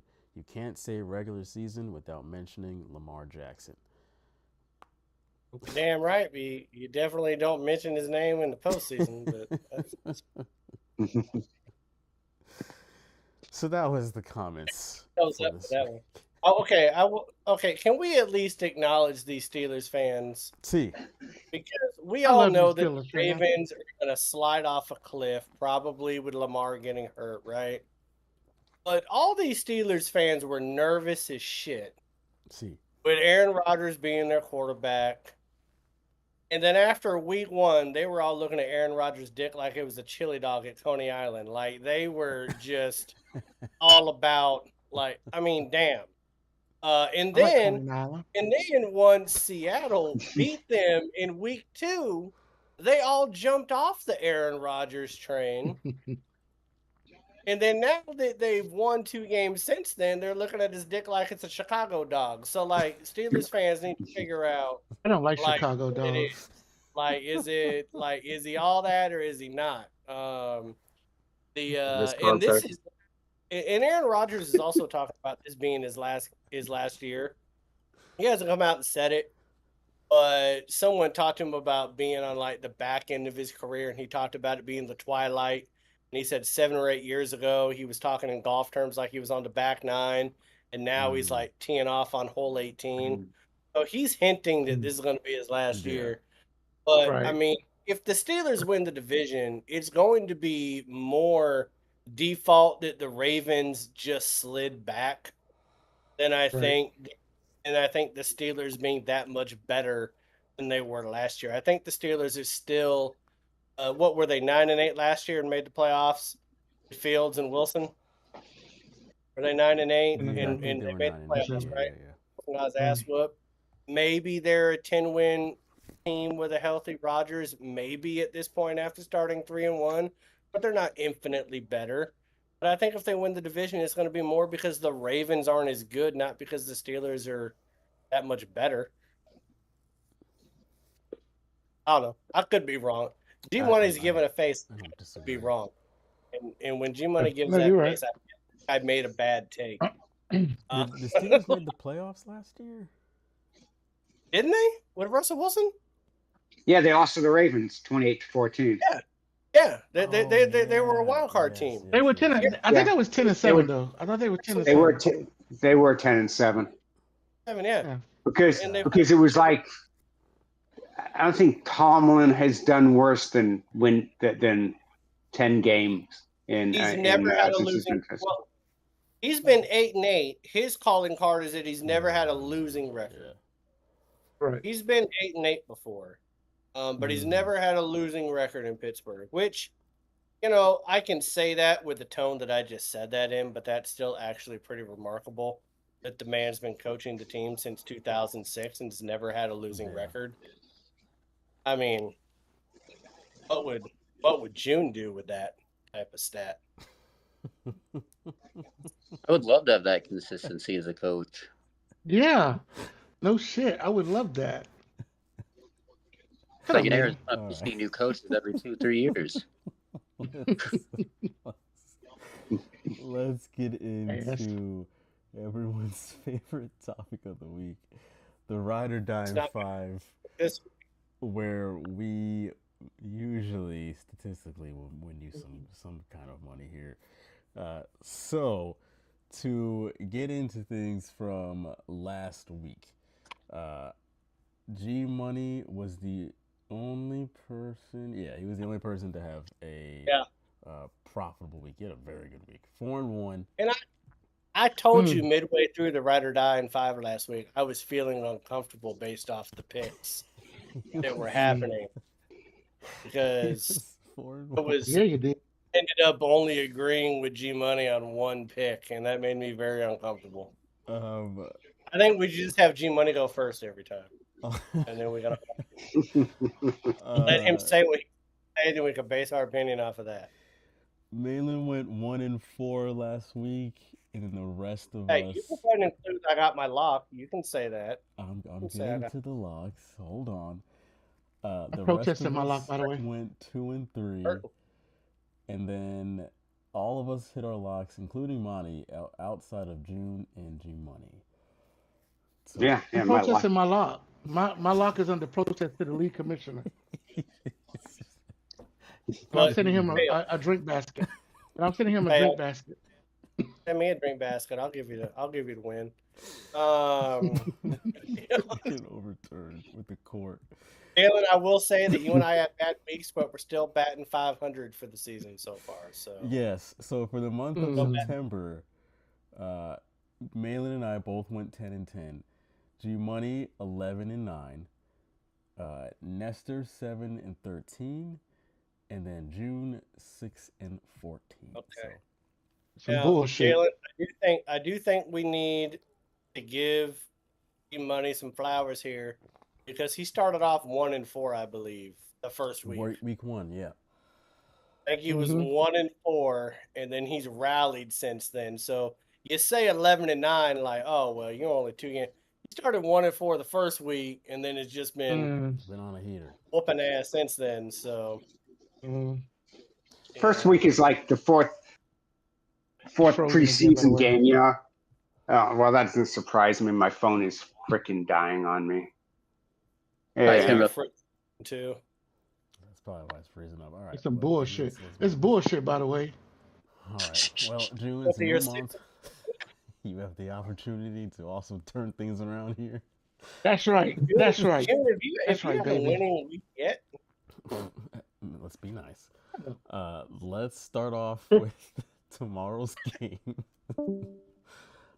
We've got the 49ers at the Rams. The Rams are 7-point favorites here. Frank, we will start with you as our guest. What would you pick in this game? Honestly, I kind of touched on it earlier. I definitely love what the Rams are doing this year offensively. honestly, they should have beat the Eagles. They took the Eagles to the limit. Stafford, Nakua, and Devonta Adams are, money. You see the mix of Corum and Kyron Williams in the backfield. It's just McVay's got him running. San Francisco, they're without a bunch of people again. Shocker. It's like a revolving door. Brock Purdy didn't look like Brock Purdy last week. I'm going to take the Rams, lock it in. I like it. G Money, this is the Rams game. It is the Rams game. And as I like to do, follow the money and Vegas. And here's the interesting thing, right? So when you sent out the email and everything, the point spread was 7. Since the Niners basically said that Brock Purdy wasn't playing, Pearson wasn't playing, Juwan Jennings wasn't playing, so they're going to be starting Mac and Cheese Jones at quarterback, and some random people at wide receiver. I'm like, so the only person you have really on offense is CMC. Oh yeah, he's going to get injured in the third quarter. Don't say that. Don't say that to Jalen. and it's funny because once that got released, the point spread went from 7 to 8 to 8.5, and the money still stayed on the Rams. Looking at Vegas, it hasn't budged. You would have thought maybe some money went to the Niners or something, but no. In fact, it's gone up a percentage. As I said before, man, follow the damn smart money. Give me the Rams minus those 7 points. June. Yeah, I'm taking LA in this matchup. I like the 7 points. With all those injuries, and I was like G Money. I was watching today to see who's out, and once they announced it, I was like, yep. But at first I was thinking to myself, okay, I think it's going to be a close divisional game. But then when I saw who was out, definitely taking the Rams in this game to win by a touchdown. Malin. Yeah, after 4 weeks of the year, you can start to look at the against the spread, the win-loss on against the spread. The Rams are 3-1 against the spread. San Francisco's 2-2. That's a little bit misleading because they keep getting people hurt week after week. So G Money touched on it. Wide receiver Jennings out, wide receiver Watkins out, wide receiver Pearsall out, quarterback Daniel Purdy out, tight end Kittle still out. Daniel Jones still has a knee injury. The starting wide receivers for the San Francisco 49ers are going to be Kendrick Bourne, Demarcus Robinson, and Sky Moore. This ain't going to be Bourne identity, man. The only thing they got is CMC. And if you want to talk about running the football, the Rams have the 10th best rushing defense in the league, allowing less than 100 yards per game at 98. The Niners offense is only averaging 20 points per game, and CMC is only averaging 3.3 yards per carry, and he doesn't even have a rushing touchdown. But the fact that he's the second leading receiver on the team with 31 catches and 2 touchdowns tell you that the Niners have a problem. The Rams have a very good defense. I'm taking the Rams on this one and the points. -7, but I'll say it again, Jalen. Fuck you, man, for always making us pick these games with these 7-point spreads. You're an asshole on them. Do it a lot. Nestor, go ahead. Yeah, I'm going with the Rams. Easy. Yeah, we are all in agreement on that first one here. So let's keep it. But we all lose together, baby. There it is. Why are you so fucking happy, too? Next one. We have Minnesota at Cleveland. This is a London game, so Sunday morning. Minnesota 3.5-point favorites here. G Money, we will start with you. Well, you would think you should go Minnesota, right? Because they've been over in Europe now. This is their second week. They've become acclimatized to the time change and everything. And you go, okay, they're going to be better than they were against Pittsburgh. And you look at Cleveland, you go, okay, they're starting Dylan Gabriel at quarterback. Okay, rookie. That's never a good sign. Myles Garrett has an ankle injury. Is he gonna play? Is he not gonna play? not sure. That kind of messes up the number one defense in the NFL. But you look at the money, and why is 58% of the money on the Browns? Mm-hmm. Why is that? Why is 58% the money in Vegas on the Browns? Because nobody has any faith. Flacco is now going to a retirement home. Yeah, he's collected his $6 million for 4 games, and that's it. He's done. But I mean, Minnesota has a quarterback issue, meaning they don't have one. I mean, some of us may not have one on our fantasy team. They don't have one in real life. They don't.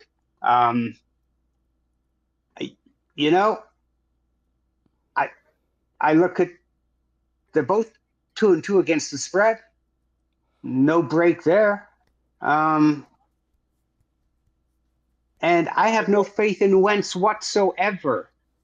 And I don't have a lot of faith in Minnesota's defense. I don't think Gabriel's going to light it up, but I guarantee you he's going to be more mobile than Flacco was with his 4-wheel walker in the backfield. So that's going to give a problem. So I'm going to take the Browns. I'm going to take the Browns plus the points. G-Money, I am right there with you. I did not like what I saw from Carson Wentz overseas. I don't think it really matters what country he's playing in, to be honest. He did not look great against that Steelers defense. Cleveland's defense is even better, and I think they're just going to terrorize them this Sunday morning. So time zone don't matter. I don't really think all that's going to matter that much. All they need to do is just keep the game close, which I think this will be a one-possession game, like a field goal game. Whoever wins is whatever, but I think it'll be very, very close because the Browns are just going to give them a fit. So, yeah, give me the Browns and the points here. June.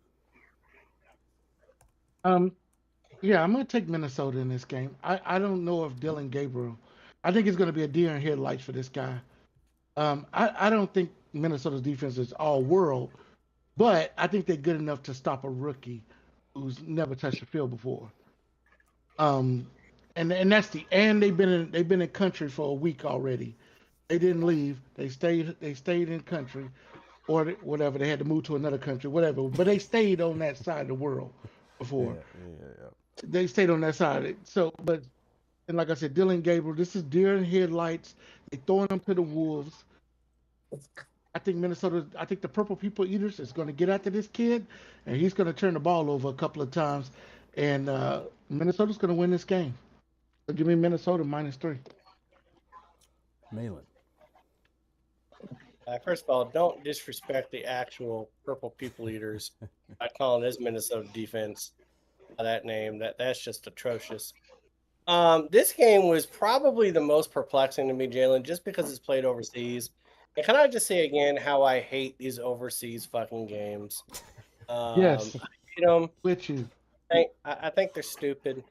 We don't need to, the popularity of the sport is what it is overseas. We need to stop. Even them just talking about, hey, let's put a Super Bowl over in London. Fuck you, man. You're gonna take the greatest game we have, the number one best game we have, and put it over. Kiss my ass. So, anyways, like G Money said, they're both 2-2 against the spread. This game is so weird because you don't know which Vikings team is going to show up. First of all, the one that shut down Cincinnati 48-10, or the one that lost to Pittsburgh 24-21. You wins for all, I know he hadn't been great, but he hadn't been bad. I mean, he's completing 66% of his passes.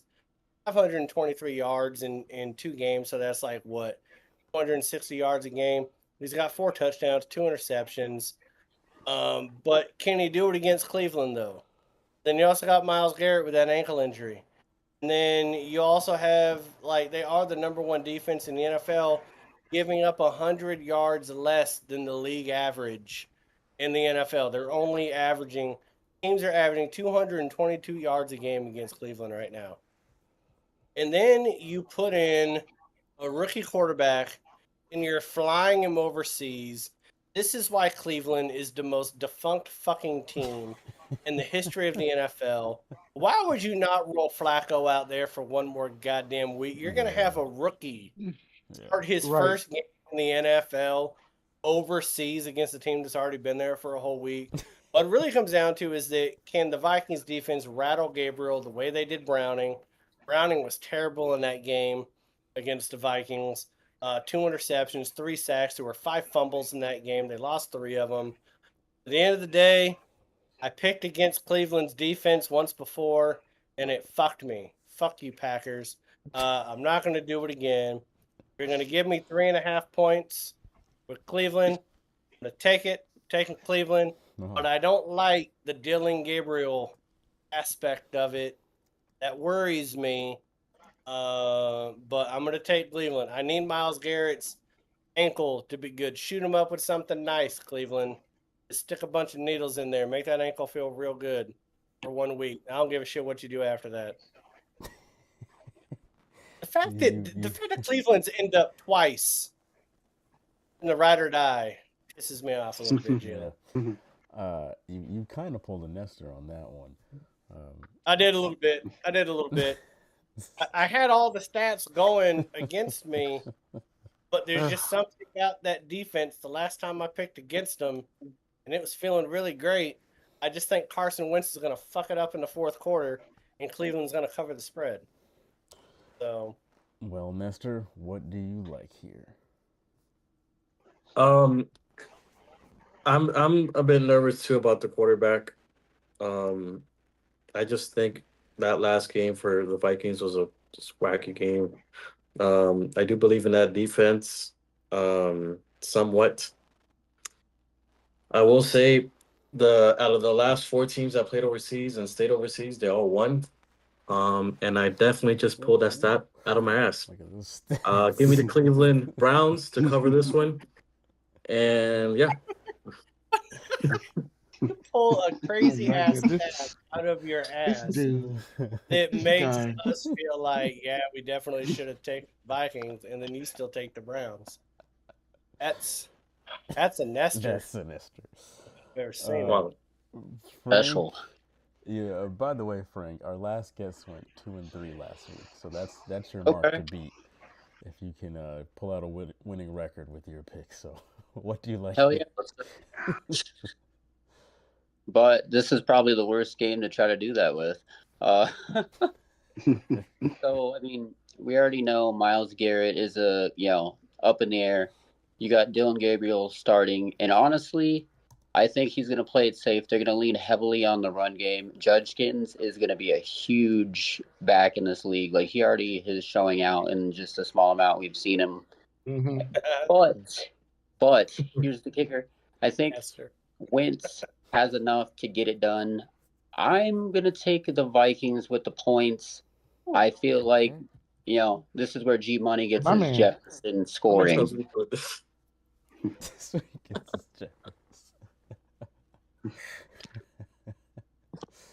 All right. Shout out to our man Milton in the chat. He says Cleveland first start are 0-16. Will Dylan Gabriel make history as not falling into that? They don't have to win the game.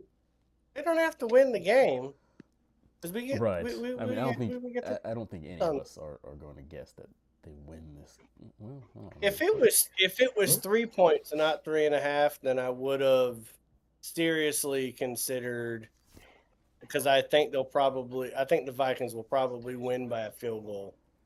So the fact that we got it at 3.5, that half a point That's Yeah. Might be pretty big there. Boo. All right. Next game, Sunday at 1:00. We've got the Cowboys coming here to the Meadowlands. The Cowboys are 2.5-point favorites. Sorry. Come on, June. I will go first here. Okay. I will take the Cowboys to cover the 2.5 points here.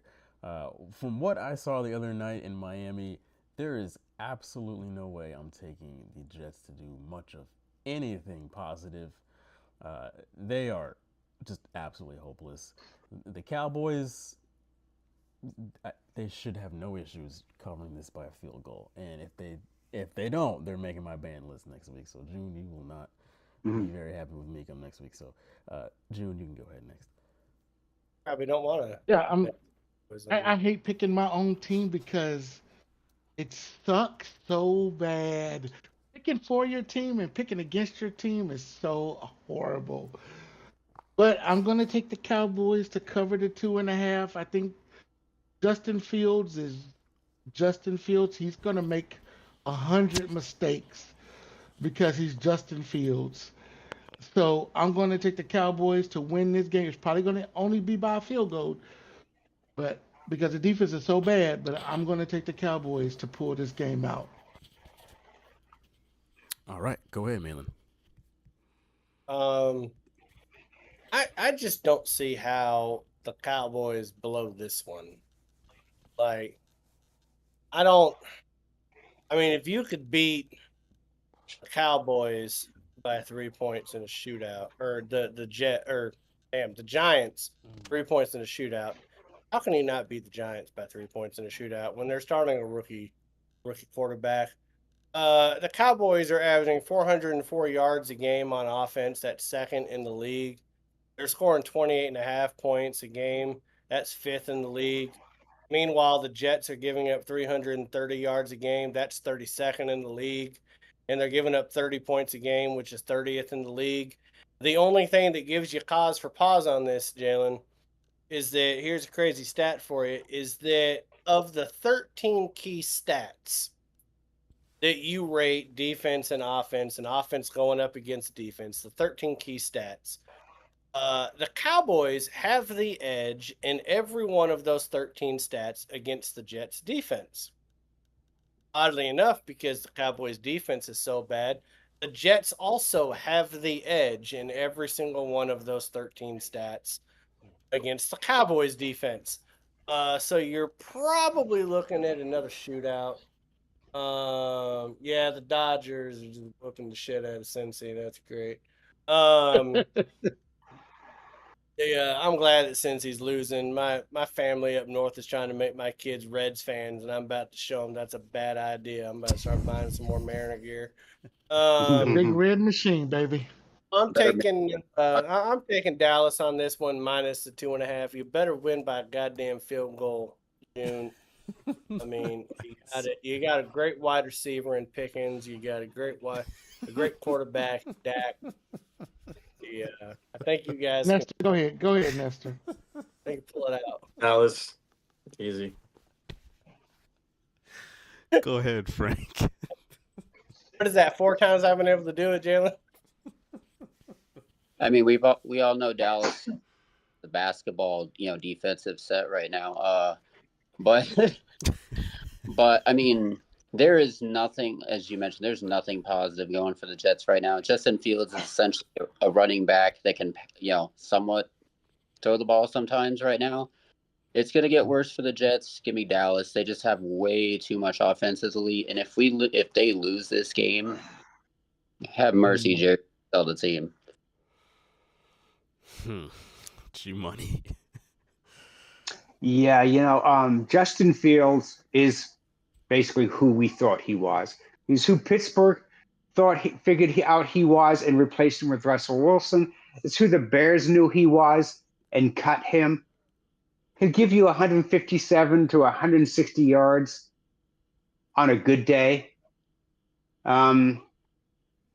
He's just not that guy. He's not. Mm. And someone please explain to me how the Jets defense has become so bad. I mean, it should not be that bad with the players they have. It should be nowhere near as bad as it is. Just ask. So I will take Dallas because even if it comes down to a field goal with Dallas, they've got the kicker that can make them. I mean, 65 yards, yeah, no problem. Let's do a 70-yarder because I guarantee you I can kick it and make it. So yeah, Dallas minus the 2.5. Hey, we all took Dallas. Listen, June, if your Cowboys don't cover, you might as well not show up next week. Cause The Jets bet. Oh, my never video. hit the end of it. Hey, my TikTok will be worse than what we could ever say. Trust me. Oh man, you can't lose to the Jets right now, man. That's bad. Also, wherever the Cowboys go, the ticket prices go crazy because I was considering going to see this game while being up here, but my God, the ticket prices were ridiculous. So, Larry Jones, a master of marketing. master He's gonna be of that. something. All right, next game also at 1:00 on Sunday. We've got the Raiders at the Colts, which usually does not sound like a very entertaining game, but Indiana Jones makes things a bit more compelling here. So, 6.5 point favorites for the Colts. June, we will start with you. You know, after the Raiders embarrassed me last week, you know, keeping Chicago in within 1 point. I think they can do the same to Indianapolis. I'm taking the Raiders plus the 6.5. I think they can. I think they can be within 3 points of that game. So, give me the Raiders to cover. Malin. Yeah, Raiders are 1-3 against the spread. Indy's 3-1. Here's an interesting thing about Indy's 3 wins. One, they won 33-8 against Miami. They won 29-28 against Denver. 41-20 against Tennessee. Miami and Tennessee have something in common with Las Vegas. They're all bad. So when they play bad teams, they score over 30 points. Keep in mind that when you look at the two quarterbacks, and I don't know, like this NFL season is just wild right now. Okay, so who after 4 weeks thought that Indiana Jones would have better stats than Geno Smith?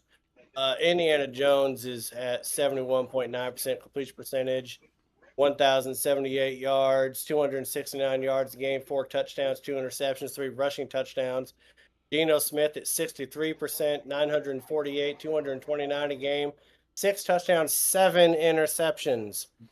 You guys remember the last time that Indianapolis played against a bad quarterback? I remember Miami, lots of turnovers.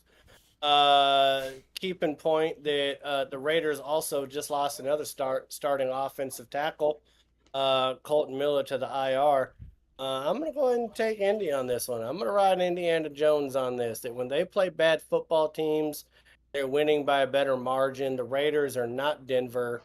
I don't think it's going to be that close. They're not turning the ball over. They've barely punted the fucking ball. Geno Smith is probably good for two interceptions this game. Yeah, I'm gonna take Indy with the 6.5. Go ahead, Nestor.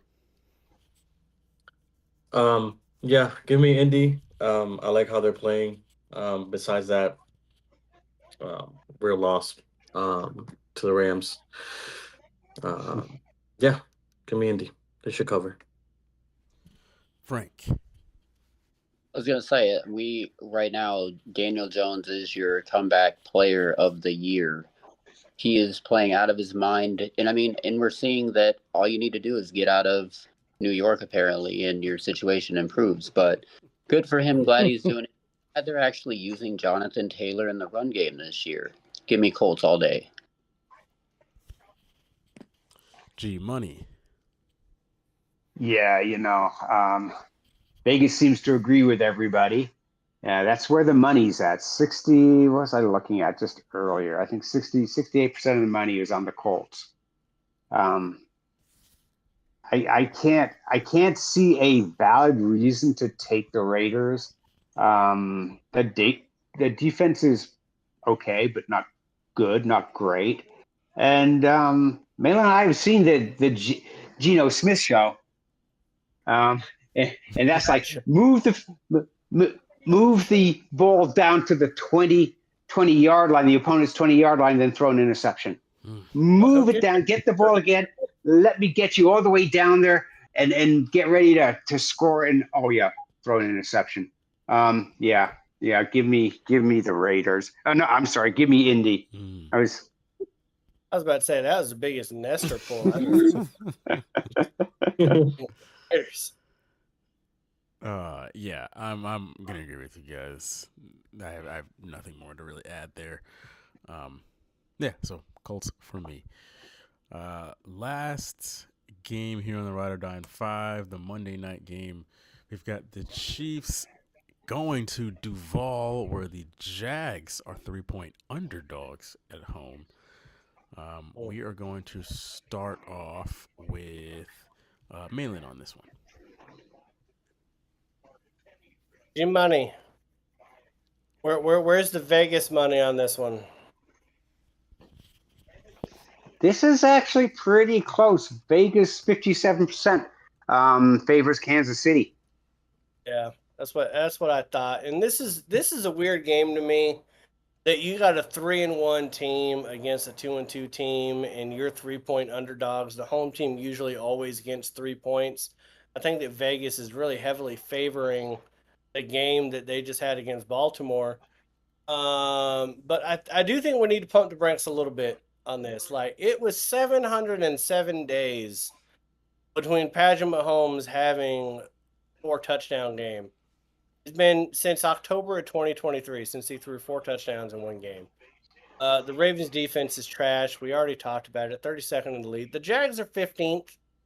But my issue with the Jaguars is that they're still really unknown based upon the teams that they've really played. They beat the Panthers 26-10. That's a bad team. You lose 31-27 to the Bengals. It is a bad team without Joe Burrow, and you were up double digits before Burrow got hurt, and you allowed Browning to come back and win that game. You beat the Texans 17-10. If that was last year, that would be a pretty good game. But the Texans aren't a good football team right now. And then you beat the Niners 26-21. But the Niners are beat up. We already talked about all those injuries. And so they're a 3-1 football team with a quarterback completing 58% of their passes, less than 900 yards, 5 touchdowns, and 4 interceptions. You're barely getting Brian Thomas Jr. the ball. Travis Hunter, I don't know why you drafted him as high as you did if you're going to use him the way that you're using him. Etienne is the only bright spot. He's got 394 yards. He's averaging 6.1 yards a carry. That's actually pretty good. But I don't think it's going to be enough, because I'm not betting against Kansas City again against the spread for a while, because every time I fucking do, I lose. So they know something that I don't. I'm taking Kansas City with the -3. Apparently, the Chiefs are back. And I think that maybe the Jaguars are, after looking at the Jaguars, they're more of a fraud at 3-1 than most other 3-1 teams, in my opinion. God, the Jags are 3. That's so weird. Nestor, go ahead. Yeah, I can't bring myself to bet against Kansas City. That's more the issue with this one. So I haven't seen Jacksonville really beat anybody important. Give me Kansas City. Go ahead, Frank. I was going to say, until Trevor Lawrence can prove that he can throw the ball and get Brian Thomas involved again, the Jags are, going to be carried by their run game. Give me the Chiefs all day. G Money. Yeah, you all said it. You said all of it. Trevor Lawrence is probably going to be a mid-tier quarterback. At least DTN is running for them, but the money flowing in Vegas towards Kansas City and the early money flowing towards Kansas City. I'm taking Kansas City. Kansas City minus the points. Yes, I'm also taking Kansas City to cover here. I just think the Chiefs appear to be back. Our friend G Smooth, he's beating the drum. Chiefs are back, man. They are ready to gear up here. I am officially nervous though, Jalen, because I think 4 out of 5 games we all picked the same team. I think only Cleveland, Minnesota we were different on. And the I haven't Vegas picked yet. game, because June took the Raiders in the points. But yeah, June, do you want to have a 500 record? What are you doing? no, that's his pick. Speaking of June, I'm picking Kansas who you City. picking? I'm Okay. picking Kansas City. Y'all already said all that needs to be said. Also, wait a minute. A couple of weeks ago, y'all both said that I need to branch out more and I need to You be on did. that island. You Guess did. what? I'm on that island. I remember saying that. The mind games worked. I remember. Whenever I'm on a different island with G Money, I'm looking around. I'm like Jack Sparrow, just looking for rum because I know there's not going to be a good outcome. G Money, you need to go on an island. You need to be more different. I mean, I just, And then, this and might. then I'm looking at, and then I look at June and I'm like, why did we burn all the rum? That doesn't make any sense. I don't know why we. Oh god. All right, now for our locks. This is where you get to be as creative as you'd like. If you want to make an over/under, a score, weird prop bet on one player, another spread. If you want to combine them all in a crazy parlay, you do whatever the hell you want. But this is your lock. One bet that you are certain is going to win the audience some money this weekend. Nestor, we will start with you. What is your lock for this weekend? Well, you guys let me pick first. So unless you want it, Jalen, but I'm gonna go with Dallas to cover against the Jets. Let's go. Don't do that. Don't do that because you're gonna just jinx it. Rider, Oh, dying don't cover.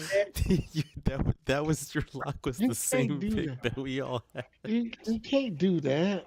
Okay. All right. All right. Hear me out. Hear me out. These overseas games are very tricky. I think they're very wacky, and a lot of people are gonna go into. Now they did move the over on this. Fuck you, Vegas, for that. Okay. Hard Rock is very smart. These motherfuckers are gambling. But still, I'm gonna do it. Fuck it. Send it. Cleveland and Vikings over 36 on Hard Rock. I mean, last week That we was my thought lock his- too. Okay. That was my lock. Jesus. But go ahead. No, I'm not Can I gonna go pick next it. so that June can pick another one. Go right ahead. Okay, so my lock, because I'm still trying to create, because it's supposed to be a lock, so I don't want to go too crazy right now, because we need to start building up some wins on these locks so people have faith in us. I was looking at this one, Detroit minus 10.5 against Cincinnati. Since week 1, where they had that bad game against Green Bay, Detroit has scored 52 points, 38 points, and 34 points. Cincy has scored 13 points total the last 2 weeks combined. There's nothing telling me Detroit isn't going to roll in there and score over 30 points and probably keep Cincy under 20. So I'm going to take Detroit as my lock. Again, G-Money has that constipated ass look on his face. It's making me question why I'm even on this show. But I'm still going to take it. That's going to be my lock. Taking Detroit minus 10.5. That's a big reach. That's a gamble. But I just think that Detroit and Cincinnati have been trending in different places. So All right. Frank, what is your lock for the audience? So honestly, like my two locks are the Cardinals over the Titans, and then of course I'm going with Marvin Harrison Jr. anytime touchdown, and then Trey McBride plus 60 receiving yards. ooh, we got a little three parlay You here. going with three Nice. pick parlay here? Oh yeah. Okay, so I like that. hold on, let me just make sure I And get if this it's straight. convincing, it's team. This is Cardinals to win. Just money line. Yeah. Marvin Harrison Jr. anytime touchdown. What was the middle one there? McBride 65 yards receiving. Or 60, but yeah, 60. Gotcha.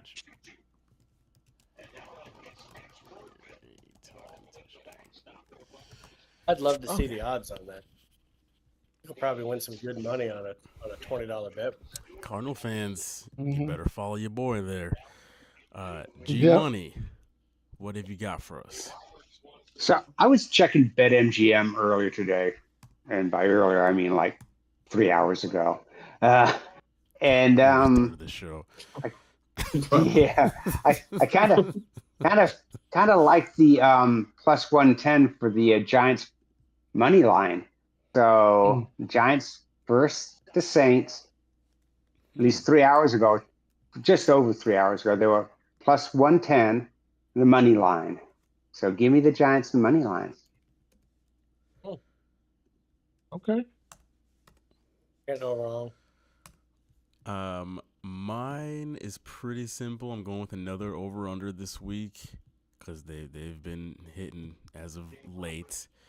Another Tampa game. Tampa at Seattle. The over under is 44 and a half.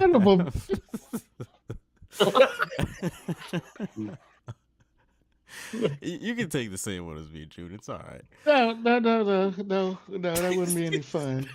That wouldn't be any fun. June gets to go first next week. June gets to go first. Next week, June will kick us off on this part. But yeah, Bridget and I, after some consulting, we decided we're taking the over here. So hoping the hot streak continues. June, what's your plan C there? Yeah. So I had two of them. So what I'm gonna do is I'm gonna take the in the Raiders Colts game. I'm gonna take the over at 48. Oh. Oh. Okay. Oh. Over 48. High. Yeah, BetMGM has the game at 48. So I'm gonna take the over on both teams. If that don't tell you right there that they think Indy about to just roll the shit out of the Raiders with an over 48. Mm-hmm. You know damn well No, I was Vegas, looking most of them points is coming from Indiana. Yeah, I was thinking that the score would be like 38 to like 10 or 38 to like 20. You know, I was thinking the score would be like 38 to 20. You know, somewhere in there. That's a high over.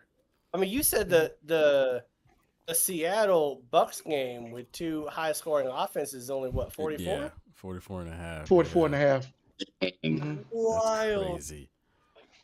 That's wild. The season bet. Vegas is like, yeah, Red's about to get rolled up. So to recap everyone's picks here, just to make sure I got everything correct. Starting off with the Niners at the Rams. We are all taking the Rams to cover 7 points tomorrow. The London game, June and Frank are taking the Vikings to cover 3.5 points. The rest of us are with the Browns. Cowboys at Jets. We're all taking the Cowboys to cover 2.5 points. Let's go. The Colts at the Raiders. June is taking the Raiders and the points. The rest of us are with the Colts. The Monday night game, we're all taking the Chiefs to cover 3 points against Jacksonville. And then for our locks, Frank strung together a 3-piece parlay here with the Cardinals money line against the Titans, McBride over 60 yards, and then Harrison Jr. to score a touchdown. G Money has got the Giants money line on the Saints. I've got the over 44.5 points, Tampa Bay and Seattle. June has got the over 48 points, Vegas and Indy. Malin has got the Lions to cover 10 points against the Bengals. And then Nestor has got the over the whopping 35.5 points, Cleveland and Minnesota. June, your picks don't make any fucking sense. No. Those are his picks. You picked the Raiders and the points, but then you just told us you were picking the over and you thought it was going to be like 38-20 Indy. That means a push. It's a push. It's a push. Was I the only one? How can 38-20 be a? Oh, I see what you're saying. One bet cancels the other. Okay. I just had 2 shots of whiskey like 4 beers. Shut up. When he did the over, but then he picked the Raiders and the points. Okay. So he thinks they're gonna lose by 18, but cover the 6.5. We'll all next week. That's when the Cowboys. That's new math. That's new math. Next level. Well, with all that being said, big shout out to Frank for joining us here. Keep in mind, if you want to follow Frank on TikTok, it is linked down in the description of this stream below. So be sure to follow him on TikTok if you're an Arizona sports fan, or if you're just a sports fan in general, to be honest. Same thing goes for our man June here. His TikTok is always linked down in the description every week, so be sure to follow him if you're a Dallas Cowboy fan. With all that being said, hey, we'll catch you all next week with a little more money in your pocket. Have a good week. We'll see you all next time. Peace out. Peace out.